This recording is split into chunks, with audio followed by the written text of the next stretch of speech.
he's 37 and you have 3 young safeties who are probably better. No, that's a waste of money. Because he hasn't played good in 2 years. He hasn't played good in 2 years. Alrighty, welcome everybody back to another video here on the channel. If you don't know who I am by now, my name is David. I also go by Miller Football, and I am currently on a journey throughout the summer to talk about all 32 NFL teams in depth with guests, obviously fans of those teams. And unfortunately, I could only find one Broncos fan, and that's my boy Kaleb down below me. You can see him rocking the Russell Wilson jersey. And then to my right, I had to get old reliable, TheGeekSlays, who is the world's biggest Broncos hater. But I promise you, him and Kaleb in the same room makes for great content. So it will be enjoyable, even if Geek's a little negative. But before we dive into this, fellas, how are we doing today? Doing pretty good. I guess we'll jump in there. I hate having to answer that question when there's multiple people. Because there's the delay and the never. I don't know. I'm doing all right. I have to talk about the Broncos, so I mean that could be better. But you get to shit on them because last season was bad. That's true. No, but actually, I'm mad about that because I wanted them to be good last year. So they made me look bad, so I'm even more angry. God damn it, Denver. Make up your mind. Yeah, right? Fuck those guys. I'm ready to feel all the depression I had last season come back in one moment. Understandably so. Because there's some of those moments I don't want to recall. Yeah. So speaking of depression, where I want to start here is talking about something that actually happened pretty recently just because it's topical, right? And that's the fact that Denver has lost 2 of their starting receivers, or at least 2 of their receivers that are going to eat up snap counts, going to be a part of their offense.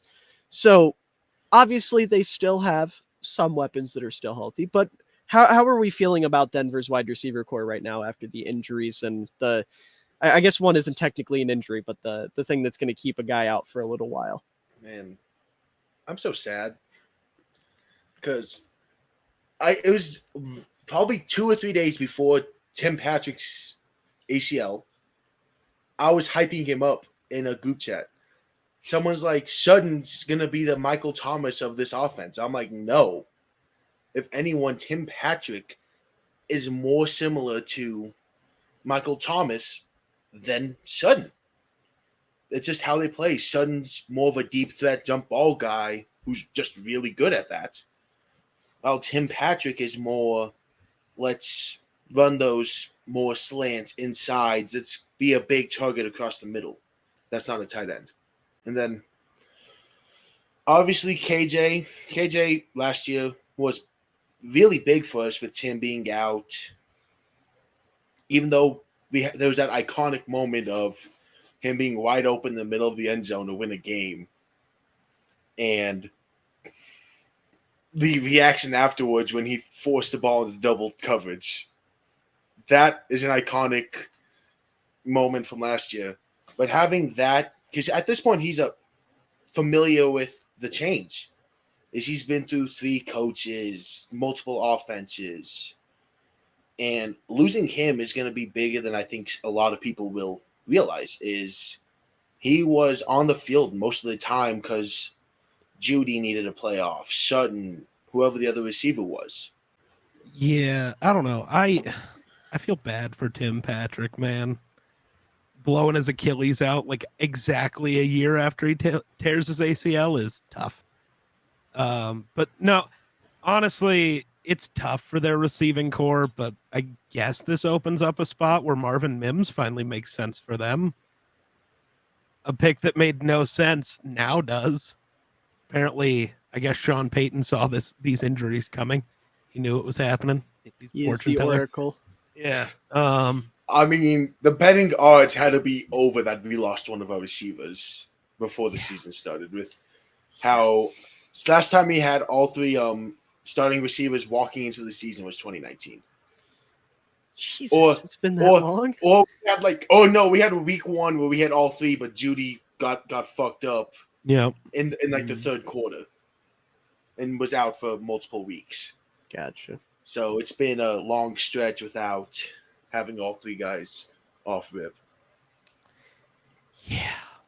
And then the KJ Hamler one, I kind of expect he's just gonna be back not too far into the season. So I mean that sucks for the early part, but hopefully he's able to come back and be a big piece for their offense. But We waived him.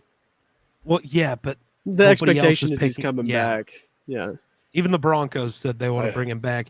It does I hope feel so. really shitty though, I hope. because Yeah. like I'm sure there's some sort of exemption or, like also, I guaranteed don't- pay he gets. I hope so, because I if hope. not, fuck the Broncos for that. Fuck any team that does that. Yeah. No Yeah. kidding. No kidding. For sure. But if everything's like still mostly chill there and he's just not taking up a roster spot, then okay. Yeah, for sure. Yeah, I mean it's definitely tough. Obviously, like Caleb said, Tim Patrick was such a big part of Denver's offense last year, and not having him this year is going to suck. 2 years but ago. 2 years ago. You 2 mean years KJ? ago. Or do you mean KJ? Either or, I don't know why the two get mixed up in my mind. Okay, listen, I've talked about a lot of players over the past Yeah, I couple get weeks. They run together sometimes. That's valid. Either way, both of them big parts of Denver's offense. Point here, right? But as Geek mentioned, you've got Marvin Mims, his boy from Oklahoma, coming in. You've got Marquez Callaway coming over, who has some experience with Sean Payton. I feel like it's something that's not going to be the end of the world, but it's definitely something that's going to be felt and definitely something that's going to suck to deal with. And obviously, you hate to see anybody get hurt anyways. Like, that's the big sad thing here. And I hope both heal up very quickly. But it's definitely tough. But speaking of Sean Payton, that's kind of like the big thing that Denver's about to deal with. And I would save this for the offseason, but I feel like it's important to get this out of the way right away just because of how massive it is for Denver. Kaleb, this might be more geared towards you specifically because Geek and I have talked about this, and this is, his is from less of a fan standpoint. But are you happy with getting Sean Payton, not just the fact of having a great coach, but like what you had to give up for him? Because it's often a conflicting feeling when you have to give up draft capital for a staff member. But what are your thoughts on it? I love it. I'll be straight with you. I love it. Is going up specifically, Denver was always one of those consistent playoff teams for a while. Even when we had Tebow in 2011 and John Fox was our coach, that's when John Fox was a really good coach until we fired him after we lost in that Super Bowl. But during that stretch, we were one of the best teams consistently, especially between that Manning, when we had Manning. And that was a big factor of our coaching staff. I mean, you look at Kubiak, who was the coach for a lot of our big run. He took a team of Trevor Siemian to 9-7. And then it was Vic Fangio. It was Vance Joseph. It was whoever the hell we had last year because I choose to forget him. And then bringing in Sean Payton, someone who's proven to win. I know we had to give up draft capital, but it's one of those. We saw how much a coach can affect a team last year. Because on paper, the Broncos should have been a lot better than they were. And if you watch a lot of those games, you can look at the fact that we lost some because our head coach looked like he was focusing on his vacation in the middle of the week instead of actually winning the game. Forgetting that we actually had a play clock to work off of and not thinking we had all the time in the world to send one play in. And we're seeing a lot of that effect during training camp. So I think my favorite tweet I saw that first day was the Broncos are doing conditioning. At the end of every practice, they've done conditioning. Certainly a necessity. Sean Payton is running them and has them in pads during the offseason. It's none of this with no pads, and we're just going to take it easy for camp. Sean Payton said, fuck this, and is running their ass. So it's a sigh of fresh relief. It's a sigh of fresh relief having a coach who we can trust. Yeah, Sean Payton, I loved that move from the beginning. It makes a lot of sense for their team. I mean, but giving up draft capital for a coach is wild. Technically, it's worked every single time in NFL history, which is wild to me. But I mean, There's not really a better coach to go get than Sean Payton. I mean, your offense was the worst in the league, so let's go get one of the greatest offensive minds to ever do it. That might fix it. Who's worked with a shorter quarterback? Yeah, but a that little one's bit tough different 'cause in play style, but Russ can't play like Drew did. no. Like, He can't. He can't. No, It's I know he unfortunate, can't. but I think Sean Payton knows how to deal with limitations and build his offense around the guy's strengths. At least I'd hope. But yeah, I think the Payton move is probably the best thing they were able to do, or that they could have done. Yeah. I mean, here I'm going to open this off with Yeah. maybe a hot take, maybe not. I don't know. In my opinion, I've been on this planet for 20 years, and I have not seen a better offensive mind than Sean Payton. He is the best offensive coach I have seen in my lifetime. I know he has a very strong competitor within this division, and I'm not going to say that it is surefire 100%. You're an idiot if you disagree. Fair. I think it's very close between the two. Yeah. But me personally, I favor Sean Payton. I think think Sean- Big Red, but And that's fair. I don't, like I said, it's a hot take it's for a those reason. two. But I think it's But- those two. It's 1A and 1B at the very least. And put then it it's that the way. two young guys, right? Yeah. McVay and Shanahan. Mhm, exactly. So Shanahan was the first name that I didn't even think of Andy Reid first. I thought of really, I love I that thought- that's the case. I thought of Shanahan first before As the Andy. world's biggest non-49er Shanahan fan, that makes me happy. That's true. But yeah, no, Sean Payton's that fucking guy. Oh, he's- Plain and simple, Yeah. right? I'm not He worried can about work offense. magic. We Unless- saw what happened to the Saints when he left, even with Drew Brees gone. Like, it fell apart. And now you have the Broncos, who have a quarterback that's supposedly talented. Like, if you want to bank on Russ last year being a Hackett issue, and we'll get into that when we talk about some of the offense and what was going on. But when you look at this offense and the pieces he has, and even with the injuries, the weapons he has, you have a good defense on the other side of the ball. Like, Sean Payton really has the potential to right this ship. And I'm really excited to see what he's going to do with them. I think it was absolutely worth it. Like I said, giving up a first-round pick for a coach is tough, but as Geek pointed out, it has literally worked every single time. So let's not be the first. Let's not be right, the first. knock on wood, right? Yeah, that'd be tough. Yeah. And it would also listen. the Since first I time just out said of on the Broncos. internet that Sean Payton's the best offensive mind I've seen in my lifetime, I'm really hoping that I it bet. doesn't come back to bite me in the ass. I might have to jump ship if it doesn't work. But yeah, the point is, I love the move. I think it's fantastic for Denver. I'm glad Sean Payton's coaching football again. That makes me really happy. And I'm excited to see what they're going to cook up. But before we get into talking about that kind of fun stuff, let's talk about the pain and the agony and the suffering of the Denver Broncos last year.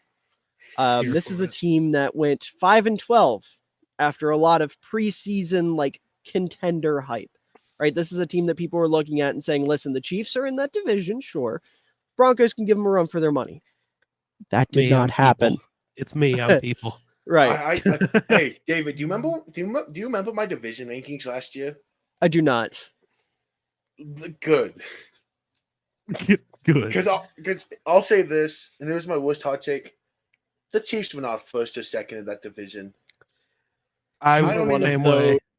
I was the same way. I don't even remember if I had them in third. I think I had the fall off. Okay, That's I crazy. think I might have that's had the fall aggressive. off going crazy. Caleb No, was really I had- smoking that Rust pack so No, hard that I was preying on the Chiefs' downfall. clearly. No, I had the Chargers winning that division, I did and then the too. Broncos I and did too. Chiefs having the same record. I think I had the Chiefs winning that division. If not, it 'Cause was the you're- Chargers. Because you made the correct bet. Yeah, look at me being right. Ooh. Yeah, one time in his life he's right. Now he's rubbing it in. Jeez. Hey, a broken clock strikes twice a day. I was gonna say something. He had nothing, bro. He just had to make noises. Well, no, Yeah, I was gonna say nothing. something and then I realized it wasn't right, so I wasn't going to incriminate myself. No, you gotta say it now. Now I Because want my to hear original it. plan was to be like, I know where you live, but I don't. Oh.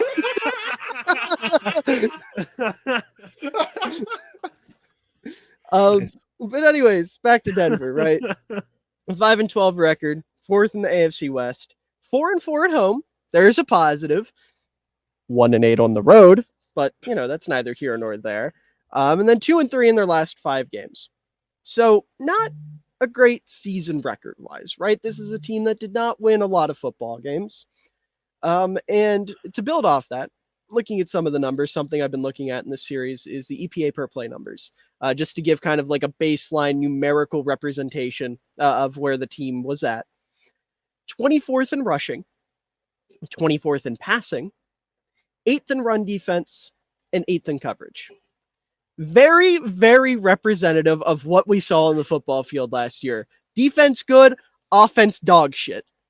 Like it cut and dry.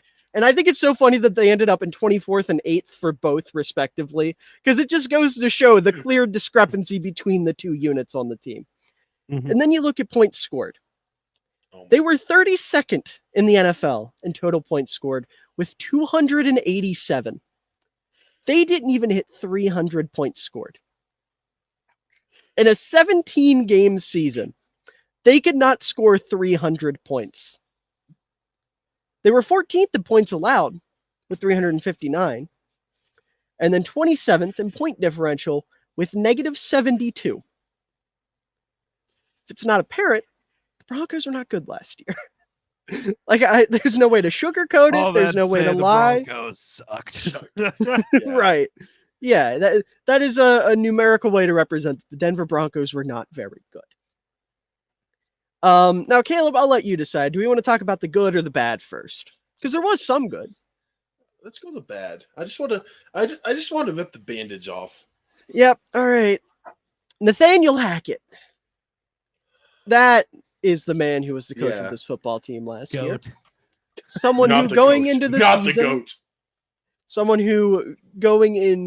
season was questioned not only because he had never coached before, but because a lot of the things that came out about him were rather corny. We'll put it.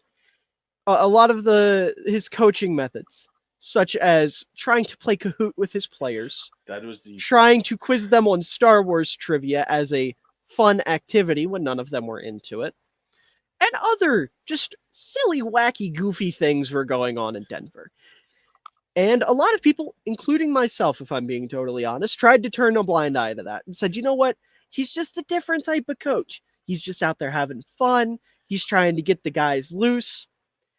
I think more of us should have seen from a mile away that someone who treats a bunch of grown men like middle schoolers probably wasn't going to be the best leader of men on the football field. So just kind of as a whole, how do we feel about Nathaniel Hackett in retrospect? Fair enough. Fair enough. No other thoughts? Just fuck Nathaniel Hackett? Okay. All right. Fair enough. That's a summary of how I feel about him. Fair enough. When you get put in the conversation with Urban Meyer for worst head coach to ever live, that should be your sign of what you got out of Nathaniel Hackett. I mean, we saw it in the first game, the clock management on what should have been, what could have changed the entire season, on what could have been a comeback to beat the Seahawks. That could have changed the season for two separate teams, right? Because who knows what happens to Seattle if Geno doesn't get his, I didn't write back moment, right? As Russ comes back and crushes their dreams. But instead, you spend 45 seconds with Russ just standing there looking confused when you could have just used a timeout, got yourself into better field goal range, not taking a 58-yarder. It was in the 60s. Okay, that's worse. It was fourth and dude. It was like McManus at anywhere over 50, I don't like. Why are you giving him a shot at 60? It was like 4th and 4. It's not 2013 anymore, guys. But yeah. And then just watching the team as soon as Hackett was away, watching Russ look better, the offense as a whole looking better when their offensive-minded coach got thrown away. It was a tough look. Hackett just was bad, man. That's all I got. Hackett was awful. The game that summarizes Hackett to me is that Rams game. It was either Christmas Eve or Christmas Day, where it was clear that the team knew if they lost, Hackett was fired, and proceeded to let Baker Mayfield score 40 fucking points, and the offense score solid 51. 51. So even worse. 51. Even worse. Sorry. So we casually allowed 51 points to Baker Mayfield. Baker Mayfield. I got to throw this out there because it makes it even funnier. Baker Mayfield without Cooper Kupp. In the first week, and it was his first Ben week Skoranek, baby. Yeah. And wasn't it his first week in LA too? First like 2 days in LA. He was signed he had like one practice leading up to the game and dropped 51. Yeah. And it's the same QB competing with Kyle Trask right now for the starting job in Tampa, who has thrown it was 7 picks in 5 days. On a team that many are predicting to get the number 1 overall pick. Yeah. That Baker Mayfield is dropped 51 points on the Denver Broncos on either Christmas Day or Christmas Eve. Yeah. That whole game was a mess, to be fair. Getting roasted by Patrick Starr. The fever dream that is Rams. Oh my god. That whole Broncos. game. That clip is the greatest thing the Nickelodeon NFL partnership has ever produced and will ever produce. I don't know. Nick's getting a Super Bowl stream this year, so The only thing I've seen that comes close is Cordell Patterson saying "What the fuck" on Nickelodeon. That's the only thing that compares. Cordy P, the GOAT. I don't know. Patrick being like, "Oh no, who let him cook?" Let him Right. Right. Let him cook. It's probably going to be the highlight of that. You heard they're doing a Super Bowl broadcast too now. Yeah, Geek just said that. Bro just ignored me. It's like we're recording Run the North and you're Jake. Just ignoring every word I say. Which, by the way, if you haven't before, Run the North is mine and Geek's podcast. We do it with another guy named Jake Talk Sports. There's a link in that down in the description below. Definitely check that out. Even though we're called Run the Cheap North, plug. I promise we talk about more than just the NFC North. We talk about a lot of things. Sometimes they talk about other sports. I just kind of roll my eyes and dance around in the corner and don't do anything because I don't know other sports. But anyways, back to Denver's offense. God, that's not a sentence I think anyone has ever said. No. At least not in the context of Nathaniel Hackett. Not after 2016. Fair. Tough. Yeah, correct me if I'm wrong. And maybe you feel different as a Broncos fan, Kaleb, but it felt like every single time the Denver Broncos were given the ball, it was this exhausting, slow, methodical trip that wanted to go to the red zone and never quite got there. Every drive was long and exhausting, or they would go for a big play, completely whiff, and it would be like a 3-and-out. There was no in between. It was either or. It felt like I was watching a freshman football high school team. Yeah. They Except you don't get good. the pleasure of witnessing the wing tee in action. It's they want to be good, but then one person completely fucks it up.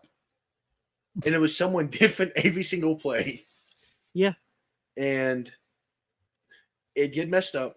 Oh no. I didn't look. I want to know if we had more punts. The most punts in the NFL. I'm not sure off the top of my head. Easily could have.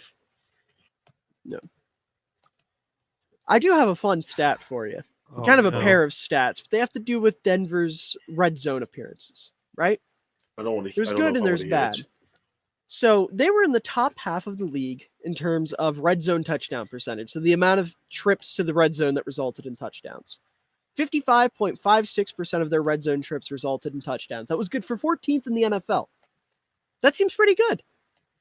Do you want to know where they ranked in red zone appearances per game? Oh, dead last. 32nd, yes. With an average of 2.1 per game. The top teams in the NFL were at like 4, right around 4. Every team in the top half had at least 3. They were dead last by a good margin.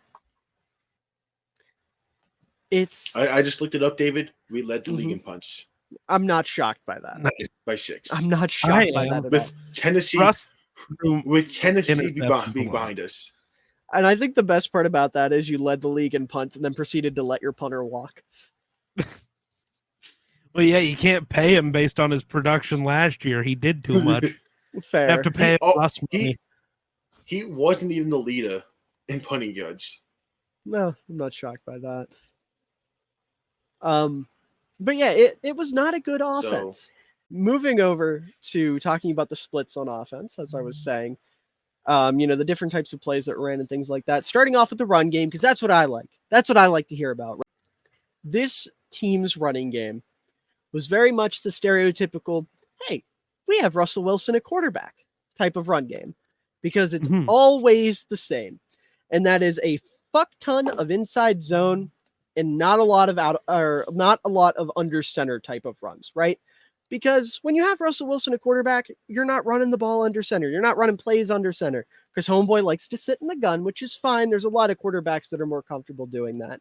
And he likes to improvise, run around, do his thing, right? Russ likes to cook. And when you have Russ cooking, it impacts the way you're going to run the ball. So they were tied for 19th in outside zone with 20% of their rushing attempts being out of outside zone. And that was their go-to play when they were under center, which makes sense. It's like the bread and butter of the NFL at this point. Everybody running outside zone. They were tied for first in inside zone with 39% of their rushing attempts. Again, that's like the bread and butter of a Russ offense. They were tied for 19th in duo with 15% of their attempts, tied for 9th in power with 10% of their attempts, also a play that they were running out of the gun. 29th in counter with 2% of their rushing attempts, 29th in draw with 2% of their rushing attempts, and then tied for 20th in pin and pull with 4%. So it was very much, we're going to run inside zone. We might go under center. We'll run a little outside zone. And then every now and again, we'll mix in some power and a little bit of duo. Nothing crazy. Very stereotypical of a Russell Wilson offense. Inside zone also makes a lot of sense, though. When Javonte Williams is healthy, that's the perfect thing to be running. No, yeah, absolutely. The issue is you lose Javonte. You might want to cook a little. Yeah, it's just hard to cook when you're running the ball out of gun. There's not a lot you can do with your running back because the angles get like outside zone is something that a lot of coaches in the NFL really don't like to run out of gun because of how weird the angles get for the running back and whatnot. So when you have a quarter, like we talked about this when we did the Steelers episode, the Steelers, Kenny Pickett loves to operate out of gun. That's where he's most comfortable. The Steelers are weird though. Matt Canada's a moron. So he supplemented that by running more pop passes than anyone else in the league. Jet sweeps. That's the word I was looking for. I called them pop passes. Jet sweeps. 10% of their rushing attempts were on jet sweeps. And like the next highest team was at like 4%, maybe. And that was just their go-to. We're going to run the ball to the outside play. So credit to Nathaniel Hackett. At least he wasn't doing that. He was too stupid to do that. One good thing. He probably forgot that he's play just existed. Slightly smarter than Matt Canada, which isn't saying much. Congratulations, you did it. Bro's smarter than a toaster. Pretty much, yeah. Also, I brought this up before we started recording, but I got to throw it out there. Their leading rusher last year was Latavius Murray, who had just over 700 rushing yards. Goat. So obviously your run game is going to be crippled when you lose your starting back, someone who I think when healthy is one of the 10 best pure runners in the league. I love Javonte Williams. Maybe a little bit biased because I'm a UNC guy. He went to UNC, but I don't care. He's a dog. I love him. I'm so excited to see when he comes back. Kaleb, you're going to be more knowledgeable than me on this. Do you know when he's slated to come back? Because that's something I actually haven't. He's playing tomorrow night.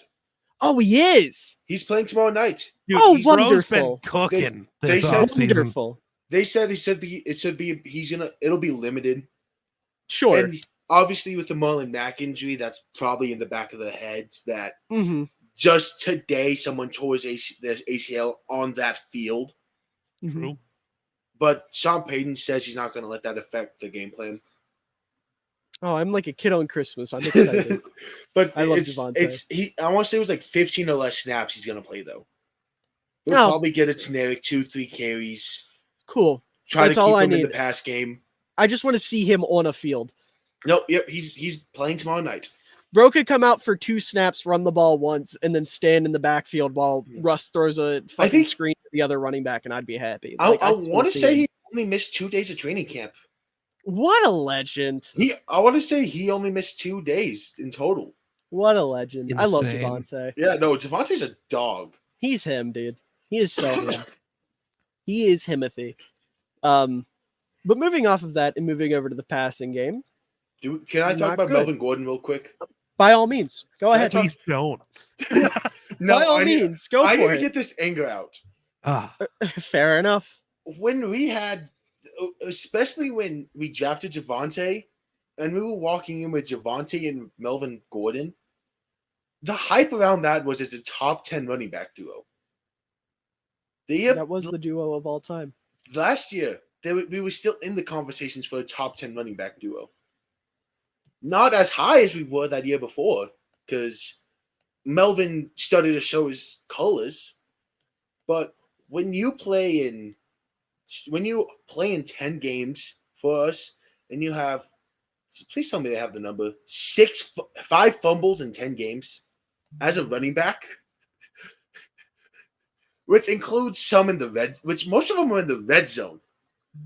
That decent red zone offense we had, at least 3 of his fumbles were in the red zone. Nice. And some of one of them was, I think it was that Seattle game, he fumbled walking into the red zone, into the end zone. I know that was Javonte had one too in the same situation. But we were all, because he had that problem the year before. I opened Twitter and every Broncos fan is tweeting, why the hell is Javonte not in there? Knowing how often Melvin Gordon fumbles. If there's ever been a letdown of a running back who we signed in free agency, to be a running back too, keep in mind. Mm-hmm. And he gets replaced by Latavius Murray, who played just 2 more games than Melvin Gordon and had 400 more yards. That's an issue. Yeah. Yeah. Hey, but he is the only Bronco from last year to win a ring. So tough. Guess that means he's the best running back ever. he's the running back ever. I don't know. I saw a Chargers fan trying to make that argument. What? Yeah, there was a Chargers fan trying to make that argument at some point that the Chargers should bring Melvin Gordon back because he won a ring and he's great. Because it was when people were really bitching about Eckler this offseason. Honestly, the Chargers do need to do something about having Eckler as their only back. They do. I really think Zeke should be a Charger. I've been saying this for months. Yeah. Yeah. Absolutely. Again, Kareem Hunt. No, he shouldn't be employed. That's valid. Apparently, he wants to be a Viking, and I don't love that at all. Okay, no. See, you say that because you want to trash the Vikings, but you do know that we can hate him as a person, but that doesn't change the fact that he's a good player. That would actually be bad for you. It does give you ammo to hate on the Vikings, but it makes them a better team. He's only going to be there for a year. The Bears aren't contending this year, so it's fine. I don't know. The best part about Melvin Gordon's Bears move? fans disagree. Every fan base thinks they're contending right now. It's August, Geek. I know, but but it's different. The Cardinals fans do not think they contend. Okay, they're the only fan base with any smart. real. There's like 3. Yeah. It's like the Cardinals. I was going to say the Buccaneers, but I know a Buccaneers fan that thinks they're going to the playoffs and going 10-7. Multiple do. Hey, if Baker magically becomes 2020 Baker, maybe. If either the QBs if Baker learns how to play in the simplest offense ever created again, yeah, where they're heavily relying on the run game, sure. Yeah, that's too bad they don't have Nick Chubb. Apparently, Baker's slowly losing that job too. That's hysterical. I want to be a Baker defender. He cannot lose the job to Kyle Trask. Apparently, it's like not 1A, 1B right now. It's 1A, 1B. If he sucks for a few weeks and loses the job, that's one thing. But you can't lose it out of camp, bro. Yeah. Though Teddy Bridgewater is going to be the new starting quarterback for the Lions, and that hurts my soul. How do you feel about Teddy replacing Hendon Hooker? I'm okay with it. Dude, Teddy's my guy. I want only the best for him. Ow, fuck. Not that much. Sorry, stabbed myself live on Live on air. It's okay. Let's go, violence. Yeah. Let's go. Oh, I by the did. way, Straight up Melvin stabbed Gordon myself. didn't play a single snap for the Chiefs last year. No, but he got has that ring though. He has no recorded stats with the Chiefs. Yeah. But anyway, speaking It's of okay. violence, Ah. the Broncos passing game last year makes me want to violently throw up and die. Oh, Yeah, it was very bad. That's it. And I'm going to list off some numbers here. And the main point of these no. is just to show how the Broncos were playing from behind constantly, right? Tied for 28th in play action percentage. So the amount of their passing plays that were ran out of play action. Tied for 28th with 19.5%. Because you're not going to be running play action when you're losing big. Because you can't establish the run. You can't use play action off the run. It just doesn't work, right?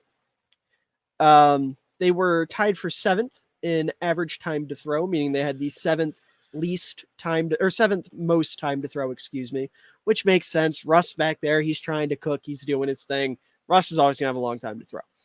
20th in air yard percentage, meaning that 51.4% of their total passing yards came through the air, which by Russ standards, low. That is unusual for Russ because this is a guy that's very used to taking full advantage of the deep ball.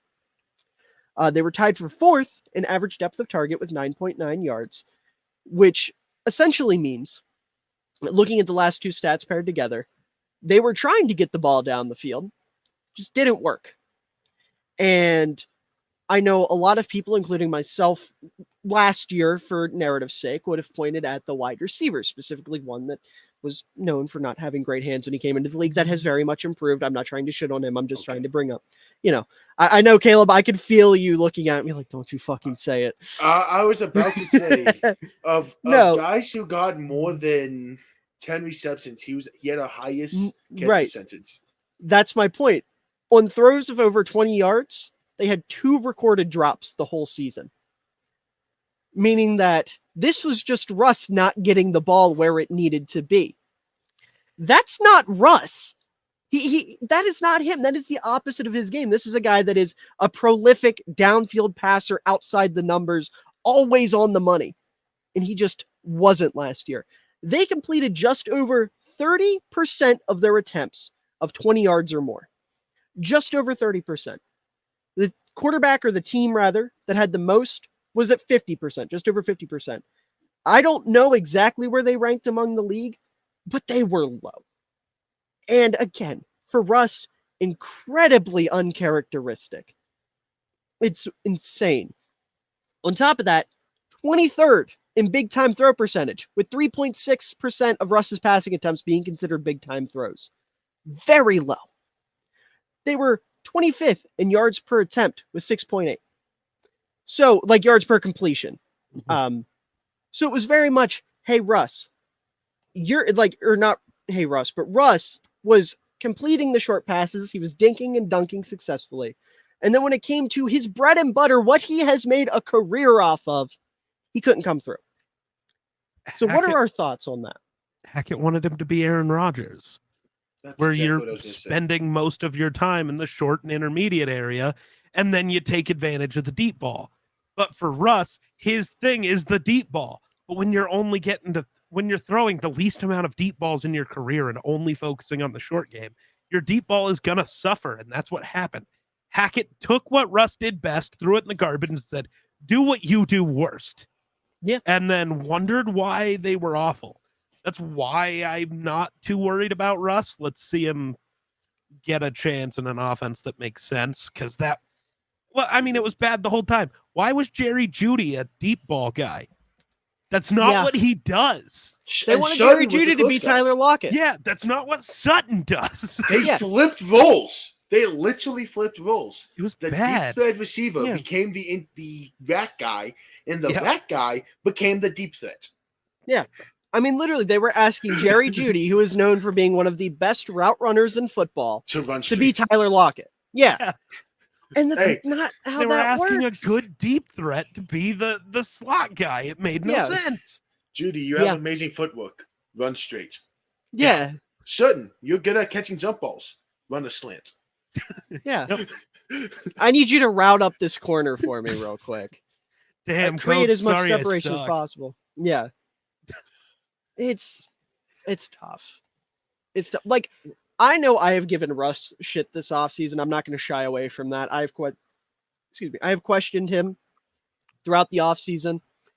Looking at these numbers and then going back and watching the games with these numbers as context, because if you're just using numbers, you're a moron. Numbers lie to the naked eye, right?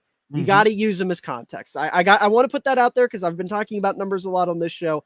Don't get it twisted. I'm a tape guy first and foremost. So you take these numbers, you go back, you watch, you use it as context. It is so blatantly apparent that Russ's quote unquote regression, as Geek pointed out, is simply just him being misused. Yeah. Now, I've seen other people point out that Russ put on weight, which is sure, but that's a weird thing to be pointing out. He still If he moved like did, Russ. that doesn't He change Yeah. moved like anything. Russ. Right. I don't know. But Unless apparently it was even like then Jamarcus Russell levels. right. And he Put on wasn't. He put 100 on like pounds. yeah, he put on like 10 pounds. You couldn't tell. Okay. By looking at Okay, Russ, yeah. you couldn't tell. And apparently he slimmed back down to his normal playing weight. Oh, he's So- he's small. He's leaned out more than his normal. Interesting. Okay. I don't know if that's He- good or not. I don't know either. Taking hits, probably not. Moving around, maybe. We'll see. Yeah. But look, here's the thing. Even though Sean Payton didn't coach a quarterback like Russ, right? He had Drew Brees, who was very methodical. I'm not going to say dink and dunk, but short to intermediate range, just cooking defenses by being smarter than them. I have no doubt in my mind that he is going to come out this year and say, hey, Russ, throw deep. Whatever you want. You He's do your licking his shit. chops right now. Sean Right. Payton, the amount, Mhm. all the stuff he had for the occasional deep shot with Drew, Mhm. it can be consistent plays now. Mhm. Is those occasional let's make a big play can be it's first down. Let's go. Yeah, like the Super Bowl and prime Drew Brees years before the arm fell off. Mhm. Yeah. It's gonna Yeah. be. It's I'm so excited to see Russ with Sean Payton. I think it's going to be Yeah. a beautiful, beautiful pairing.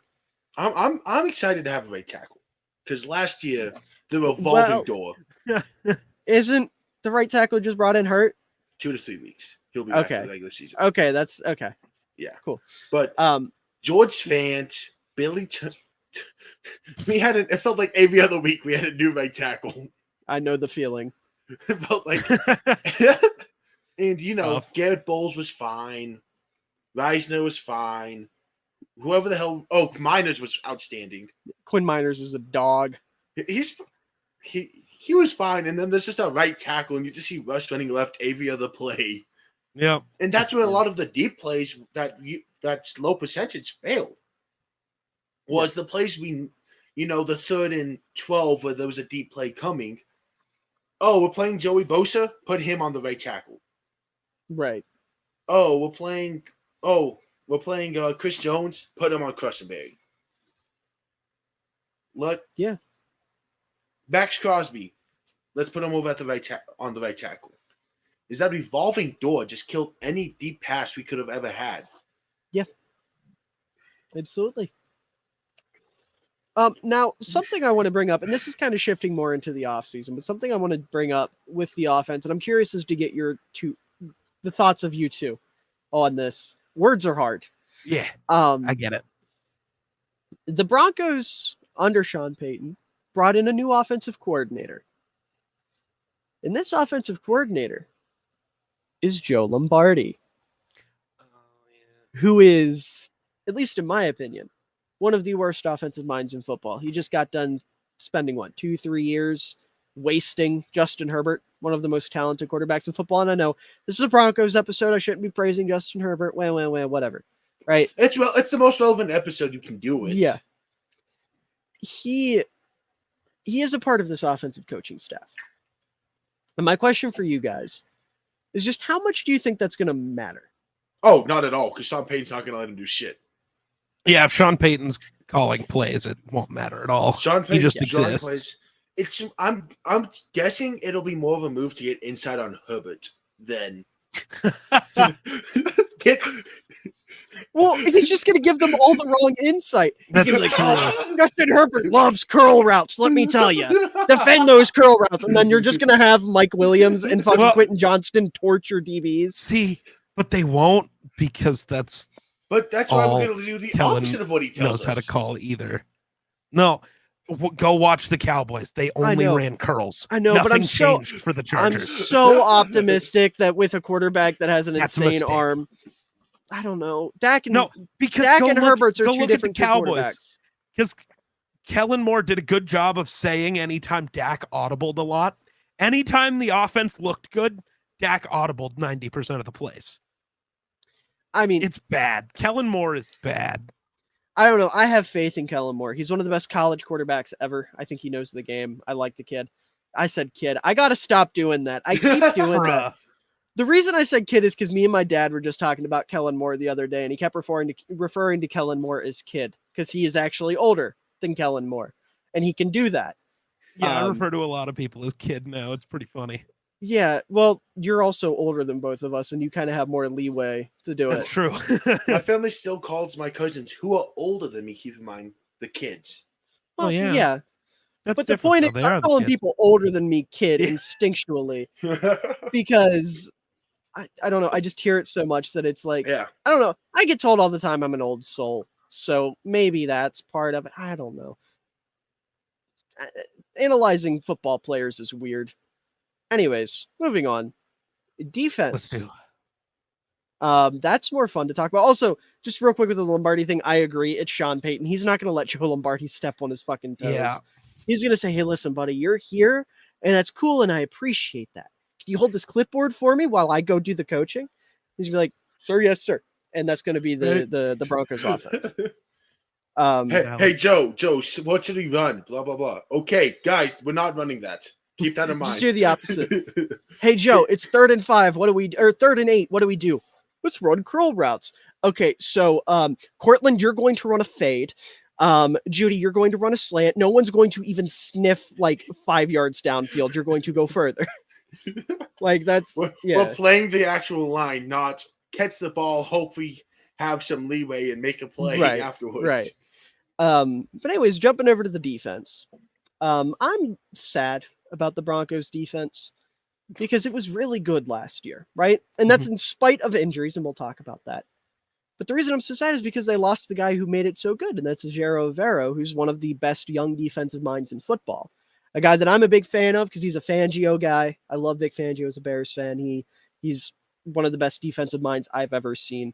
I'm not going to jump the gun and say the greatest because Bill Belichick is alive and exists, and I watched him coach, but one of them, right? And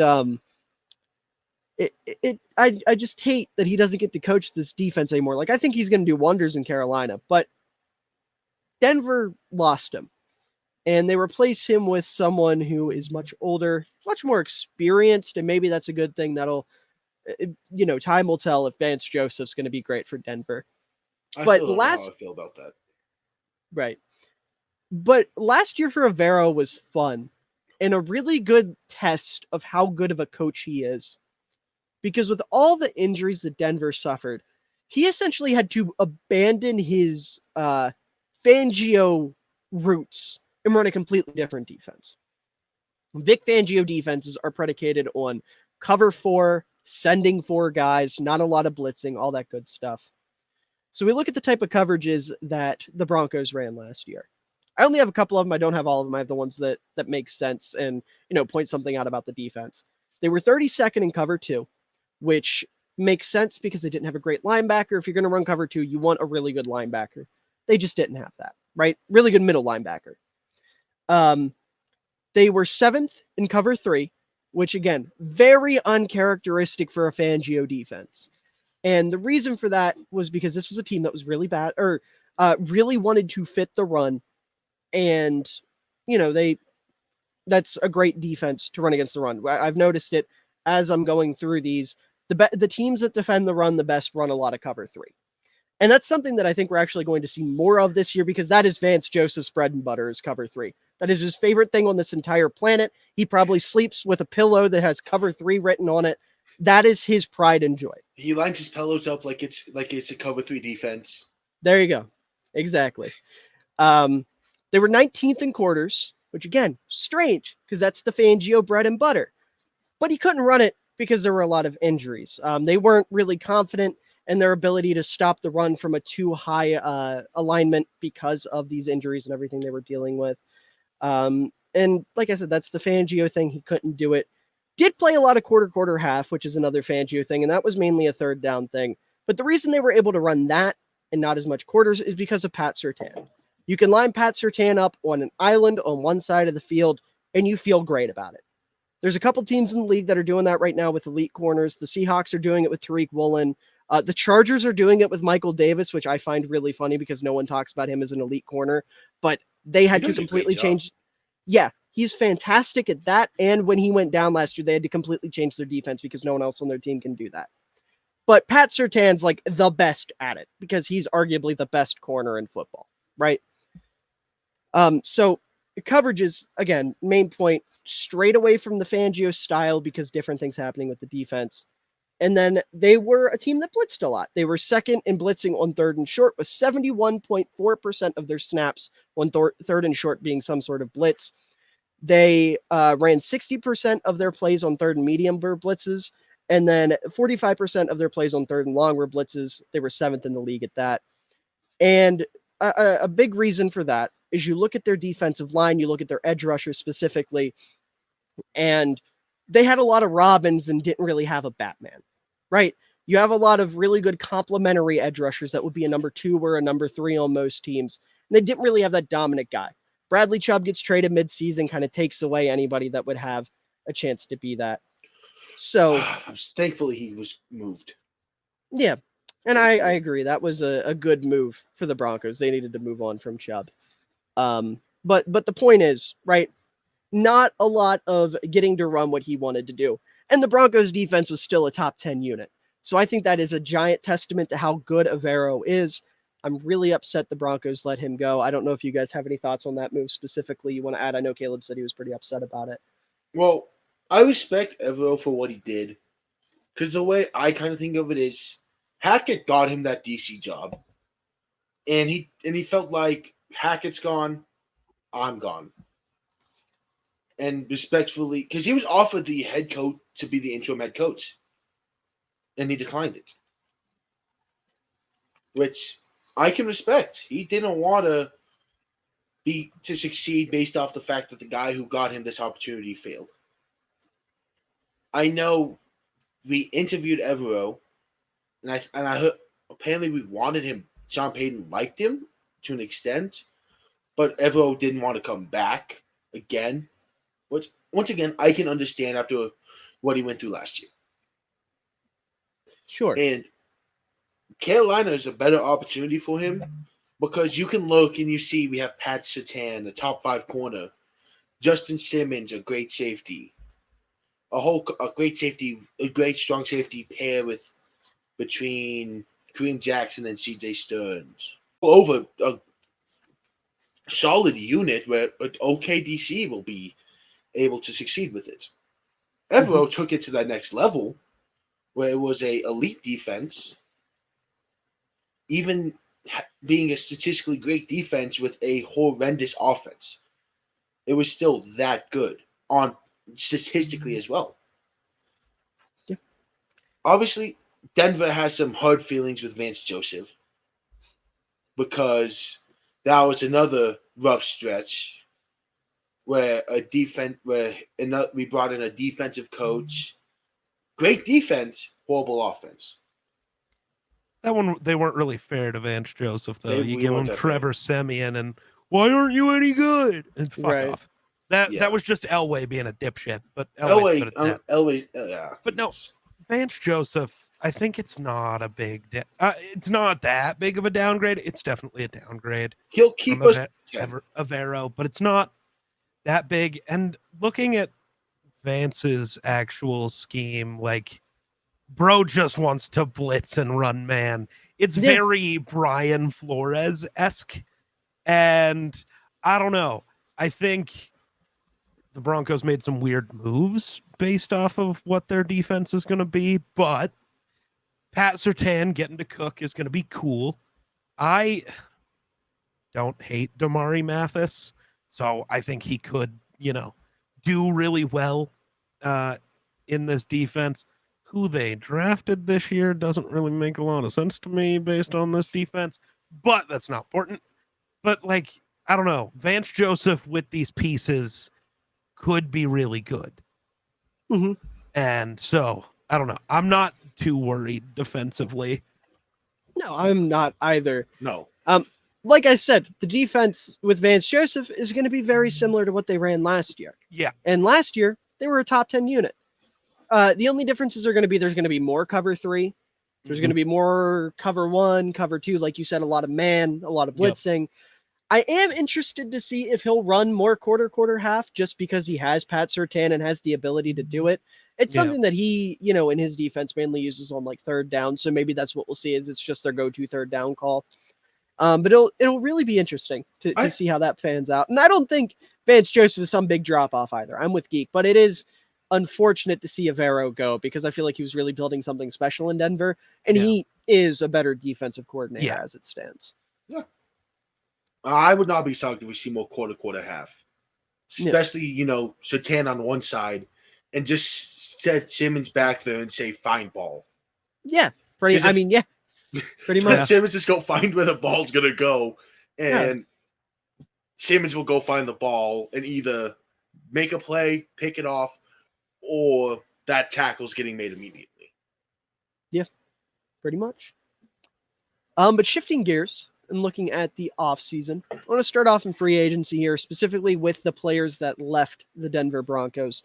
And Kaleb, this question might be more geared towards you, but Geek, I'm sure you'll have an answer as well.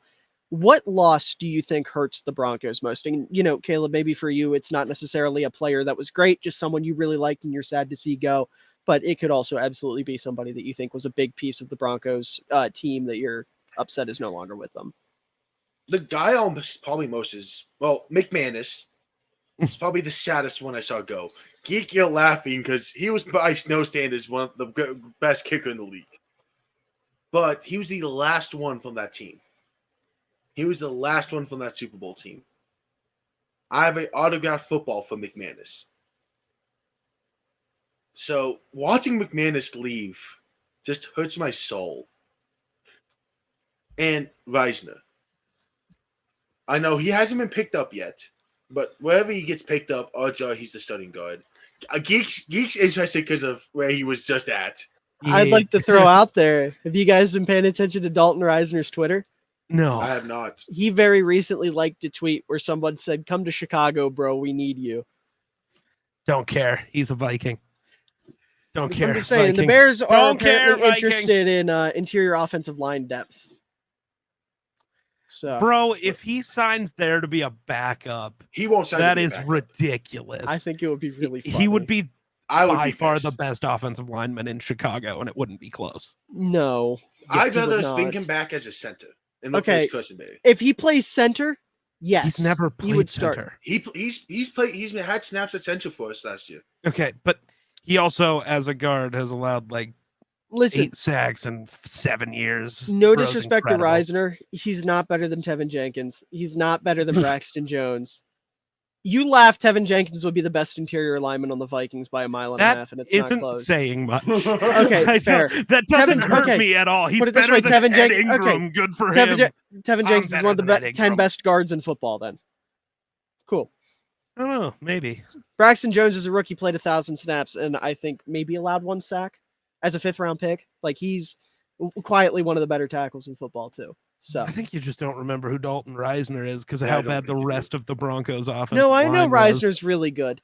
I'm just saying, with the way the Bears have invested on the offensive line, he wouldn't start a guard. I just wanted to bring that up to piss you off, and now you've got me out here debating guards. This was not the point of this. Personally, I don't see Reisner as that big of a loss for the Broncos. Not because he's not bad. They replaced him. Not because he's bad, but because they replaced him with somebody better. A little better. So, okay. And also, Powers is younger, which is the bigger thing. It wasn't really a let him go because there's somebody significantly better. There's someone around the same level who's 4 years younger. We'll take that guy, which is how business works. Go ahead. The other part is he's a Colorado kid. Yeah. Oh, I didn't know that. Okay. Yeah, he was born and raised in Colorado. Dalton Reisner. Oh, really? I thought Rising's a Powers Colorado. was. Nope, Rising That's is a Colorado unfortunate. kid. Like I That's met him unfortunate. he was doing a big fundraiser. I met him at a basketball game, at one of my basketball games. I know the head coach was like, imagine getting hit by this guy. So, No. but I met him there. He was doing, because a bunch of trees went down, and he was donating money to help go back trees, damages, and all that. He was a big local guy for us, too. Yeah. And watching him leave hurts because he was, I want to say, the only Colorado kid we had. Unless I'm forgetting someone, which I probably am. Maybe. But he was the most known one that we had. Fair enough. No, I think the big loss is Dreamont Jones. That's Nope. Yep. tough. Yeah. That's so tough. And I don't know, their defensive line feels so mid. I don't know. Like it felt mid last year. Now it feels even worse because they lost what was probably their best defensive lineman. I mean, I know they added some other pieces, but I'm sure Miller wants to save that for a later moment. So, but yeah, I think losing Dreamont Jones is a big issue. Yeah. I mean, I think it's definitely something you're going to feel. And Draymond Jones is a fantastic football player. But they replaced him with somebody that I think is at least close to what Draymond Jones gives you. He's cheaper. And I don't know about age-wise. I think they're about the same age. But either way, somebody that's giving you about the same thing, maybe a little bit cheaper. So I agree, though. Draymond Jones is a hell of a ball player. It's definitely something that sucks for Denver. A couple other Basically the guys same here. age. That's what I figured, yeah. A couple other, or just every other free agent the Broncos lost year. We've got Deshaun Williams, defensive lineman, Graham Glasgow, the guard, Billy Turner, Thank right God. tackle. Both of those, Yeah. I'm happy they're gone. Get out of here. Get out. A pair of running backs here, Chase Edmonds and Latavius Murray. Ronald Latavius is a tough one. Latavius is a tough one. Cornerback Ronald Darby, fullback / tight end Andrew Beck, but we'll talk about his replacement in a moment because the Broncos upgraded at fullback, and that makes me happy. Kicker Brandon McManus, you guys brought him up. And then just some other names, some lesser names. Cornerback Darius Phillips, halfback Mike Boone, edge Jacob Martin, quarterback Brett Ripien, long snapper Jacob Bobenmeyer, which is such a great name for a long snapper. I love that. Great. That's a great name. Punter Carlos Waitman, left tackle Calvin Anderson, wide receiver Freddie Swain, tight end Eric Saubert, cornerback Lamar Jackson. Interior defensive lineman Jonathan Kongbo, which is also a phenomenal name. Left tackle Casey Tucker, running back Demaria Crockett, linebacker Dakota Allen, tight end Eric Tomlinson, running back Marlon Mack, and offensive tackle Tom Compton, former Chicago Bear, by the way. So yeah, that's all of the people that left Denver. Calvin Anderson has been here forever, it feels like. Raiders legend Lamar Jackson. He never played for the Raiders, but he's the guy who blew that coverage for the Jets that allowed them to win that game. I didn't know that was him. I didn't know that was him. Let Zay Jones just do whatever he wanted. With that is Rappaport will treat the Broncos have signed Lamar Jackson. I love it. And then we'll go back like a few seconds later, the cornerback. Yeah. I love how much of a troll he is with that. But jumping over to the guys that the Broncos retained, nothing too crazy here. I'm going to list off a few names, and then Caleb, I'll let you talk about the kind of big one, just because I feel like he probably means a lot to Broncos fans.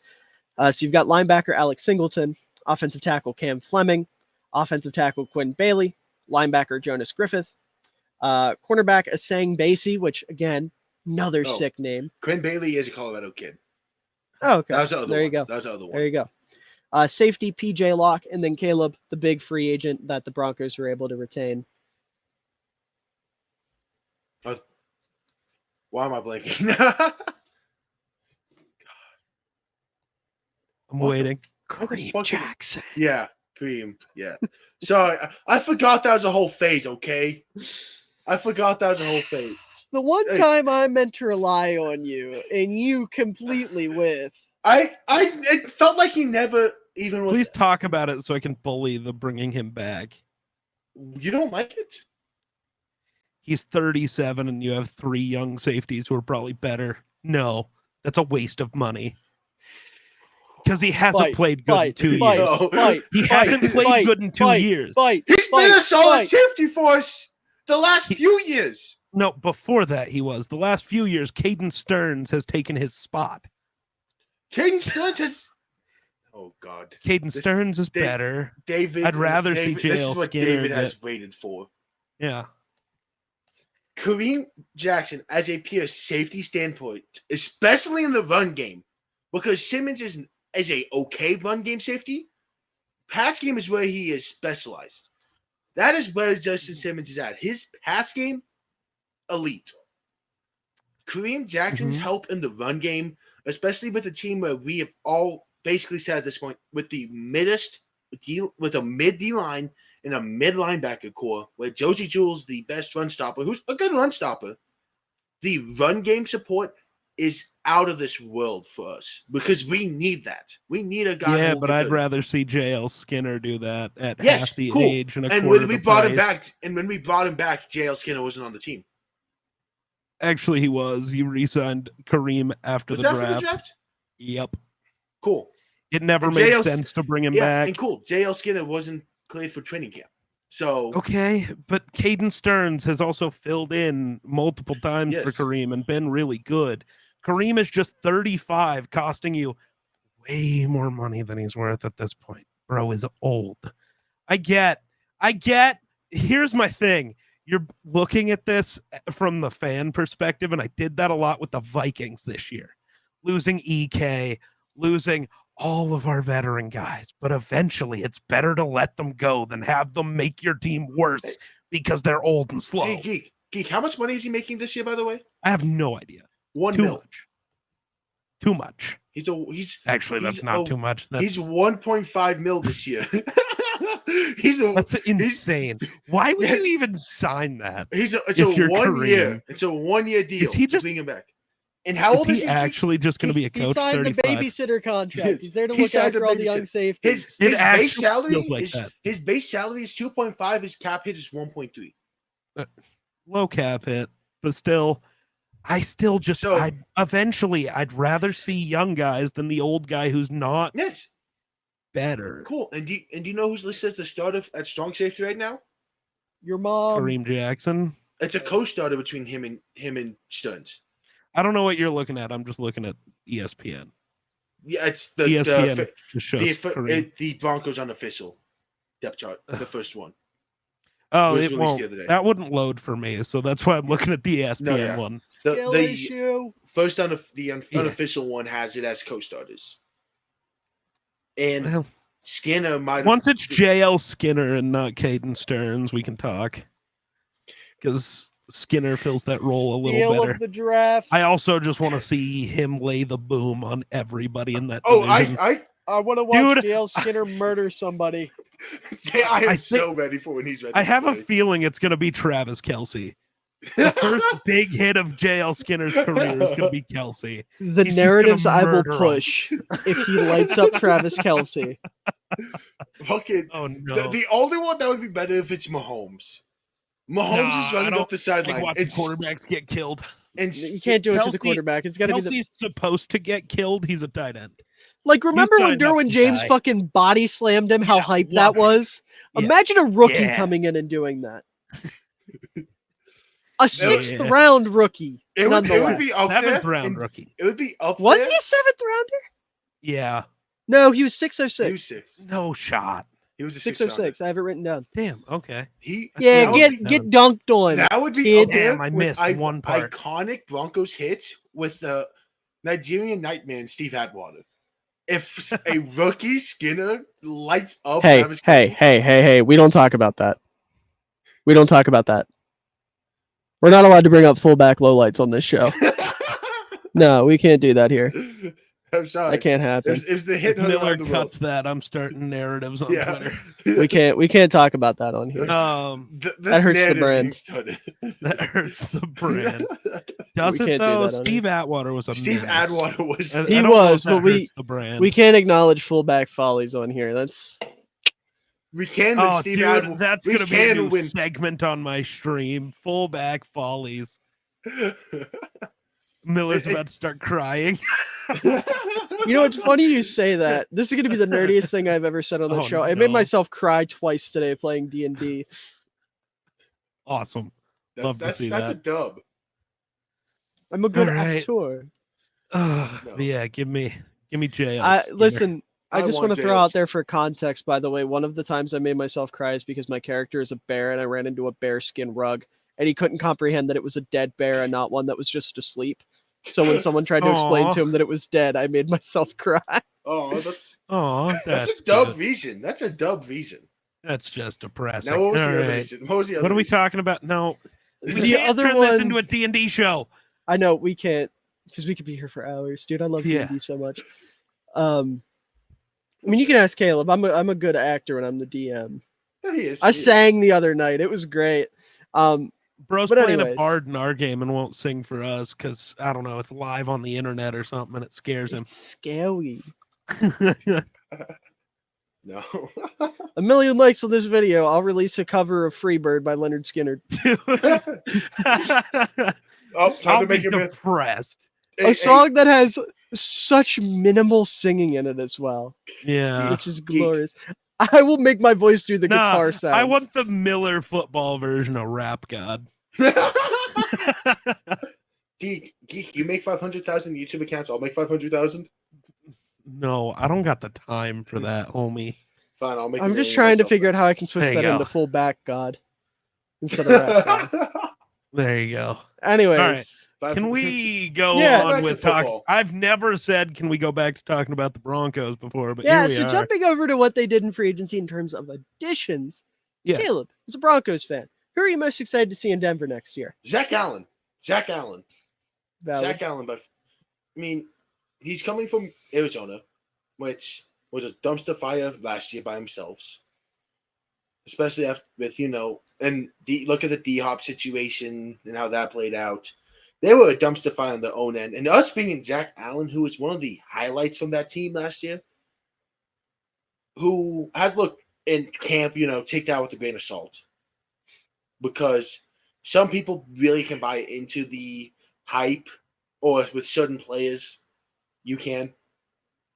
I do. There's am very one guilty player. of it. There's one player I'm really buying into, but I'll talk about him later. Oh, Okay. no. It's Zach Allen has It's had an Alex Forsythe. No. It fixed it. It could be a solution to that Ed's problem we were talking about earlier, though. Ooh, Oh, me no. likey. Okay. It's Anyways. apparently that one of those guys has been this guy could be the Von Miller of the next few years type Oh, no. camps. He has had that kind of camp so far. Is it just Von Miller with a mustache? Another mustache? He has No, a it's bigger me. mustache. It's me. I'm cooking. But it gives us that defensive lineman who, obviously DJ Jones we already have, who's a solid defensive tackle, nose tackle hybrid. Whatever we need him to do, he is great at. But we needed that second defensive lineman, especially after losing Draymond Jones. So we needed someone who could replace Draymond. And adding Zach Allen to what is a actual pretty good deal on our end. I remember it was actually a pretty good deal. Don't know the exact numbers. He signed But- for less than Draymond did. Yes. That's the which big is- thing to me. That was the big thing. And and depending on how he does in this system, could be a better player than Draymond was for us last year. Yeah, because he's coming over with Vance Joseph. Yeah. Vance Joseph was the DC in Arizona last year. And Zach Allen's best year of his career was under him. Geek, who excites you the most for Denver as the Denver hater? See, I wanted to be toxic and be shitty and be like Ben DiNucci, but no, I think Samaje Perine could be so interesting. Bass dancer. As like a people are gonna call me crazy. He's gonna be the Darren Sproles for this offense. And Oh my God. yeah. Yeah. Yeah. Bro forgot about Darren Sproles. The Was either legend. that or David just had everything click about P. Ryan's role in 1 second. Why did they bring in P-Run? They have Javonte. Hey. Because it's Sproles and every other running back the Saints ever had. There were No, always no. two. My brain was he's the starter until Javonte's healthy, and then when Javonte's healthy, he is a good RB2. It didn't click. He's Darren Sproles. Sproles. Yeah. You're welcome, Broncos fans. David just had a. Well, he's going to be taller, Darren Sproles, but everyone is taller than Darren Sproles. David just so it's okay. finished watching a Christopher Nolan movie, and 10 minutes after it ended, he finally understood it. This was me 20 minutes after watching Oppenheimer. No, bro, that was him 20 minutes after Barbie. I haven't seen Barbie yet. Oh, what the fuck? It's because I'm waiting for my sisters to watch it. I don't know where my Barbie cup is. You built like a Barbie cup. What the hell is that supposed to mean? You know exactly what Should I it be means. thank you? I don't know if I should say thank you or fuck you. I don't I'll really pass. Well, David, who's your favorite signing? Who's I my know the favorite answer. signing? Yeah, Boy, I know. I'm glad you asked, Caleb Allen. I know. Do we want to talk about the other ones real quick before you go on off Actually, on this? we probably should bring up the million players the Broncos have signed. Yeah, so You're gonna Mike spend an McGlinchey- hour here, so Yeah, so Mike McGlinchey got brought in. Good both- offensive tackle.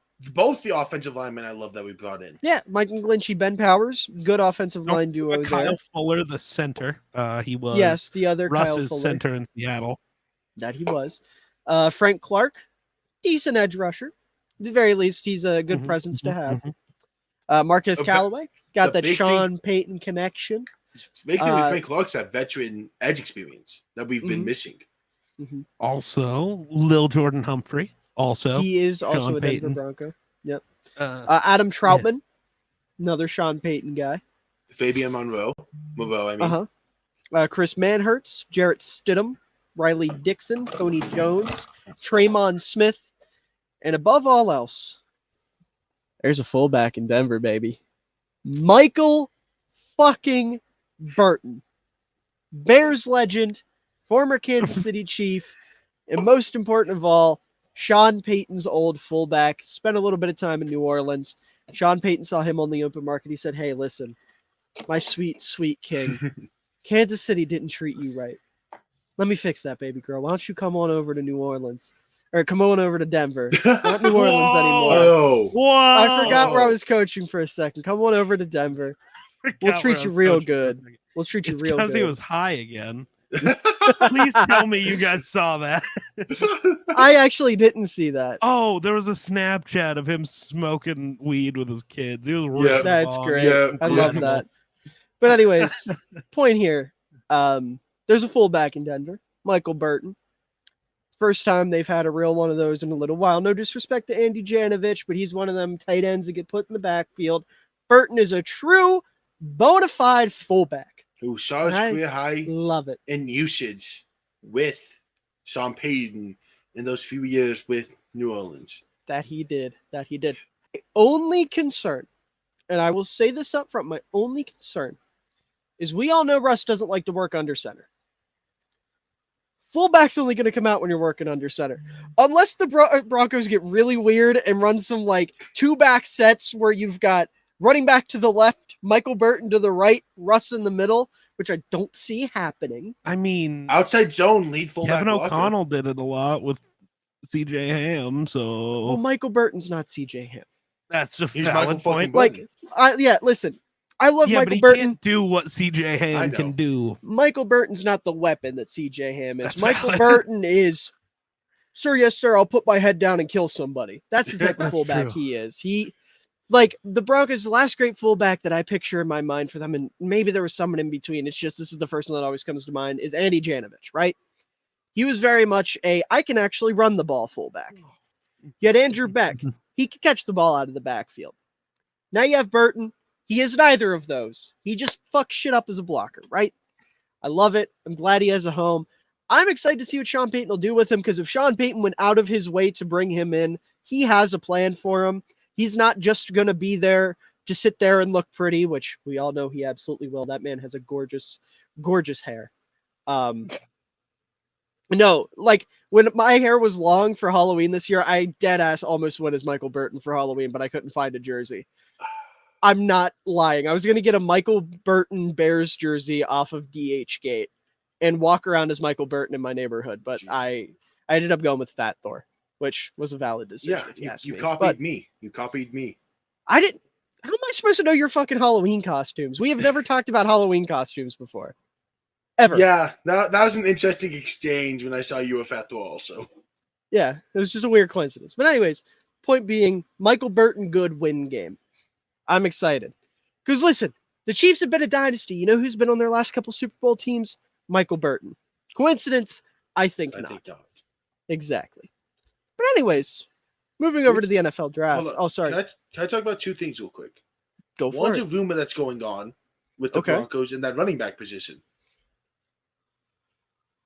Okay. Josh Jacobs. And how that plays out. Have you guys not seen that? I don't care. if The the Raiders Raiders aren't going to trade him to Denver. No, and the belief is that they cut him right now. the Raiders are not going to cut. Josh I don't Jacobs. see a world, but the belief teams, from who's idiot 47 on Twitter. I don't know. Idiot 48, get it right. Yeah, Fuck, I tried. But Actually, I didn't. one of the two teams scares. It was the Broncos or the other team, and then the Chiefs were the other team. Rumored that Josh Jacobs would have interest in. Why? I don't None know. of this. Teams where his usage is going to go down exponentially. So yes, it is. It is from idiot 47. Is it Dove climbing? No, it's JPA. It was actually NFL Rookie Watch. And Dove. Actually, it was. It all. It always comes back to Dove. Fuck Dove, bro.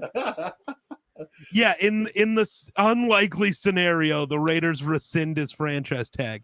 Why would they rescind it? I have no. If he never idea. signs it, he just sits as their. I hate to say it this way, but it's accurate. He sits as their property. Nobody else can touch him. They're the only team that can do anything with him. Like, even if he doesn't sign it, the Raiders just hold his rights. So Also, like, why would you rescind it? I have no Force somebody to trade for him. The funny thing is, I'm sure people looked at that tweet. More casual fans were like, "Oh, that would be such a big fuck you to the Raiders." Like, yeah, it's a big fuck you, and you say, "You know what? Screw you guys. I'm going to go get used less." Right?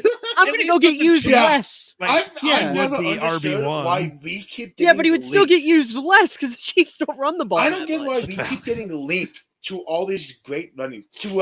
Josh Jacobs. The Javonte Williams disrespect must end.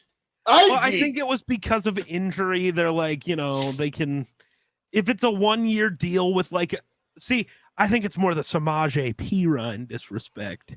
Yeah. Because They don't know that Dalvin- Samaje Perine is tall Darren Sproles. Yes. Well, he's average height, Darren Sproles. But yeah, that'll be something.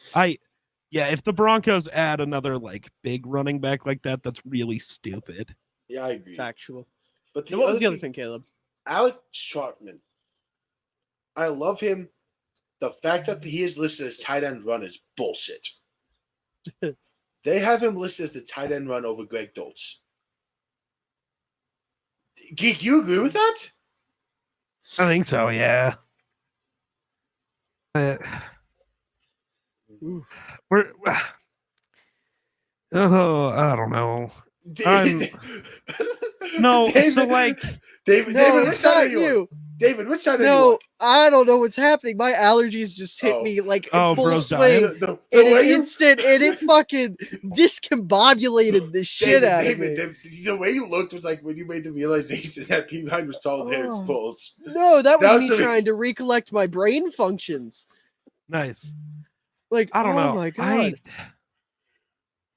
Dolchich is tough. He couldn't beat out Albert O last year. Albert O was the tight end 3 last year. Not at the beginning. No, he was. Also, what the fuck happened to Albert O? I have no fucking idea. He's His name was apparently too hard- still a Bronco. No, listen, okay. Nathaniel Hackett looked at his name and he said, I don't know how to say that name. Get him off my offense. I think we didn't see him till like week 16. Was the first time I think I really saw him in a game. Here, Caleb, here's a real test of your fandom. How do you say his last name? Dude, I don't know. Hammy's gonna be mad at us because Hammy knows. He's the only person on the planet that knows. It's like Gotta be, Obaniko right? Gom. I don't know if there's I don't know if he knows how to say his last name. I'm awful at pronouncing names to begin with, so you throw something like that at me, I'm gonna have an aneurysm. I'm pretty sure he can barely pronounce his own name. I don't know. Like, I say this, I think You I've said should this in see every- his middle name though. It's Wow. probably like Jonathan. No. I love how it's Albert, and then that was disrespectful. I apologize. Brother. Yeah, but I gotta no. look up his full name now.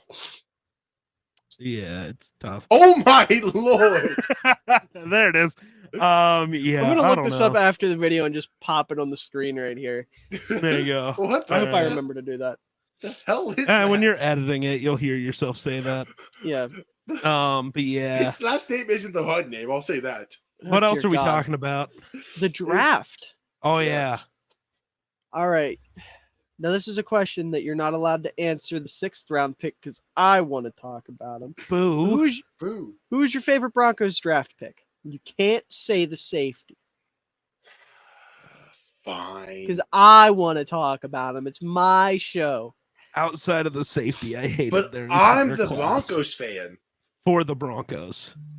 None of it fits their team. Okay, well then talk about it. There were better man corners to take than Riley Moss. Respect the white boy grit. No. There were better receivers for what your team does than what Marvin Mims is. Though Says the personally I Oklahoma love I love Marvin I know. Mims, but what their offense is, he's not the best pick they could have made there. I was never a fan of Drew Sanders. And what linebackers went ahead of him? Obviously Jack Campbell. 304, Was I'm not Dayan sure. gone? Okay. Let me double check that real quick. Yeah, I want to. You might have an easier time to find that. And then Alex Forsythe, I just don't really understand bringing in a 4th center. Like, I don't know. Is he even going to make the roster? Probably not. Probably not. So I wasn't a fan of their draft class outside of the guy Miller says I'm not allowed to talk about. What the fuck is going on? Fine, you can talk No, about no, him. no. I'm not allowed to talk about. Caleb, are the Hit Boy. police there? Yeah, I dude, don't- it looks like your shit's going wild. I don't know what that is because Oh, good. So The camera's Campbell the went only before thing. him? No. Diane Henley, Trenton Simpson, and literally every other running back not named. Linebacker. Same shit, different shape. Yeah. He was the second one off the board behind Jack Campbell. Yeah, I really hate that. Like in every way. Yeah. Like, not a fan. And I know there's like this weird idea of turning him into an edge rusher, but I also hate that. Stop taking stand-up linebackers and turning them into edge rushers. Well, he You was did an it with edge Barrett rusher to Browning. begin with. I don't care. Stop. It's just saying, hey, If listen. you want to draft an edge rusher, there was definitely a better one of those on the board. There was a guy me and Miller thought was going to go in the 1st round who went in the 4th to the Colts. Yeah, anytime you want Adamare. Yeah, like I don't like anything from this class except their 6th round pick. They could have got a better man corner. They could have got a better linebacker. They could have got a better fit at wide receiver. Look at Xavier me, I'm Geek. Hutchinson I'm would've sipping went the hard. haterade.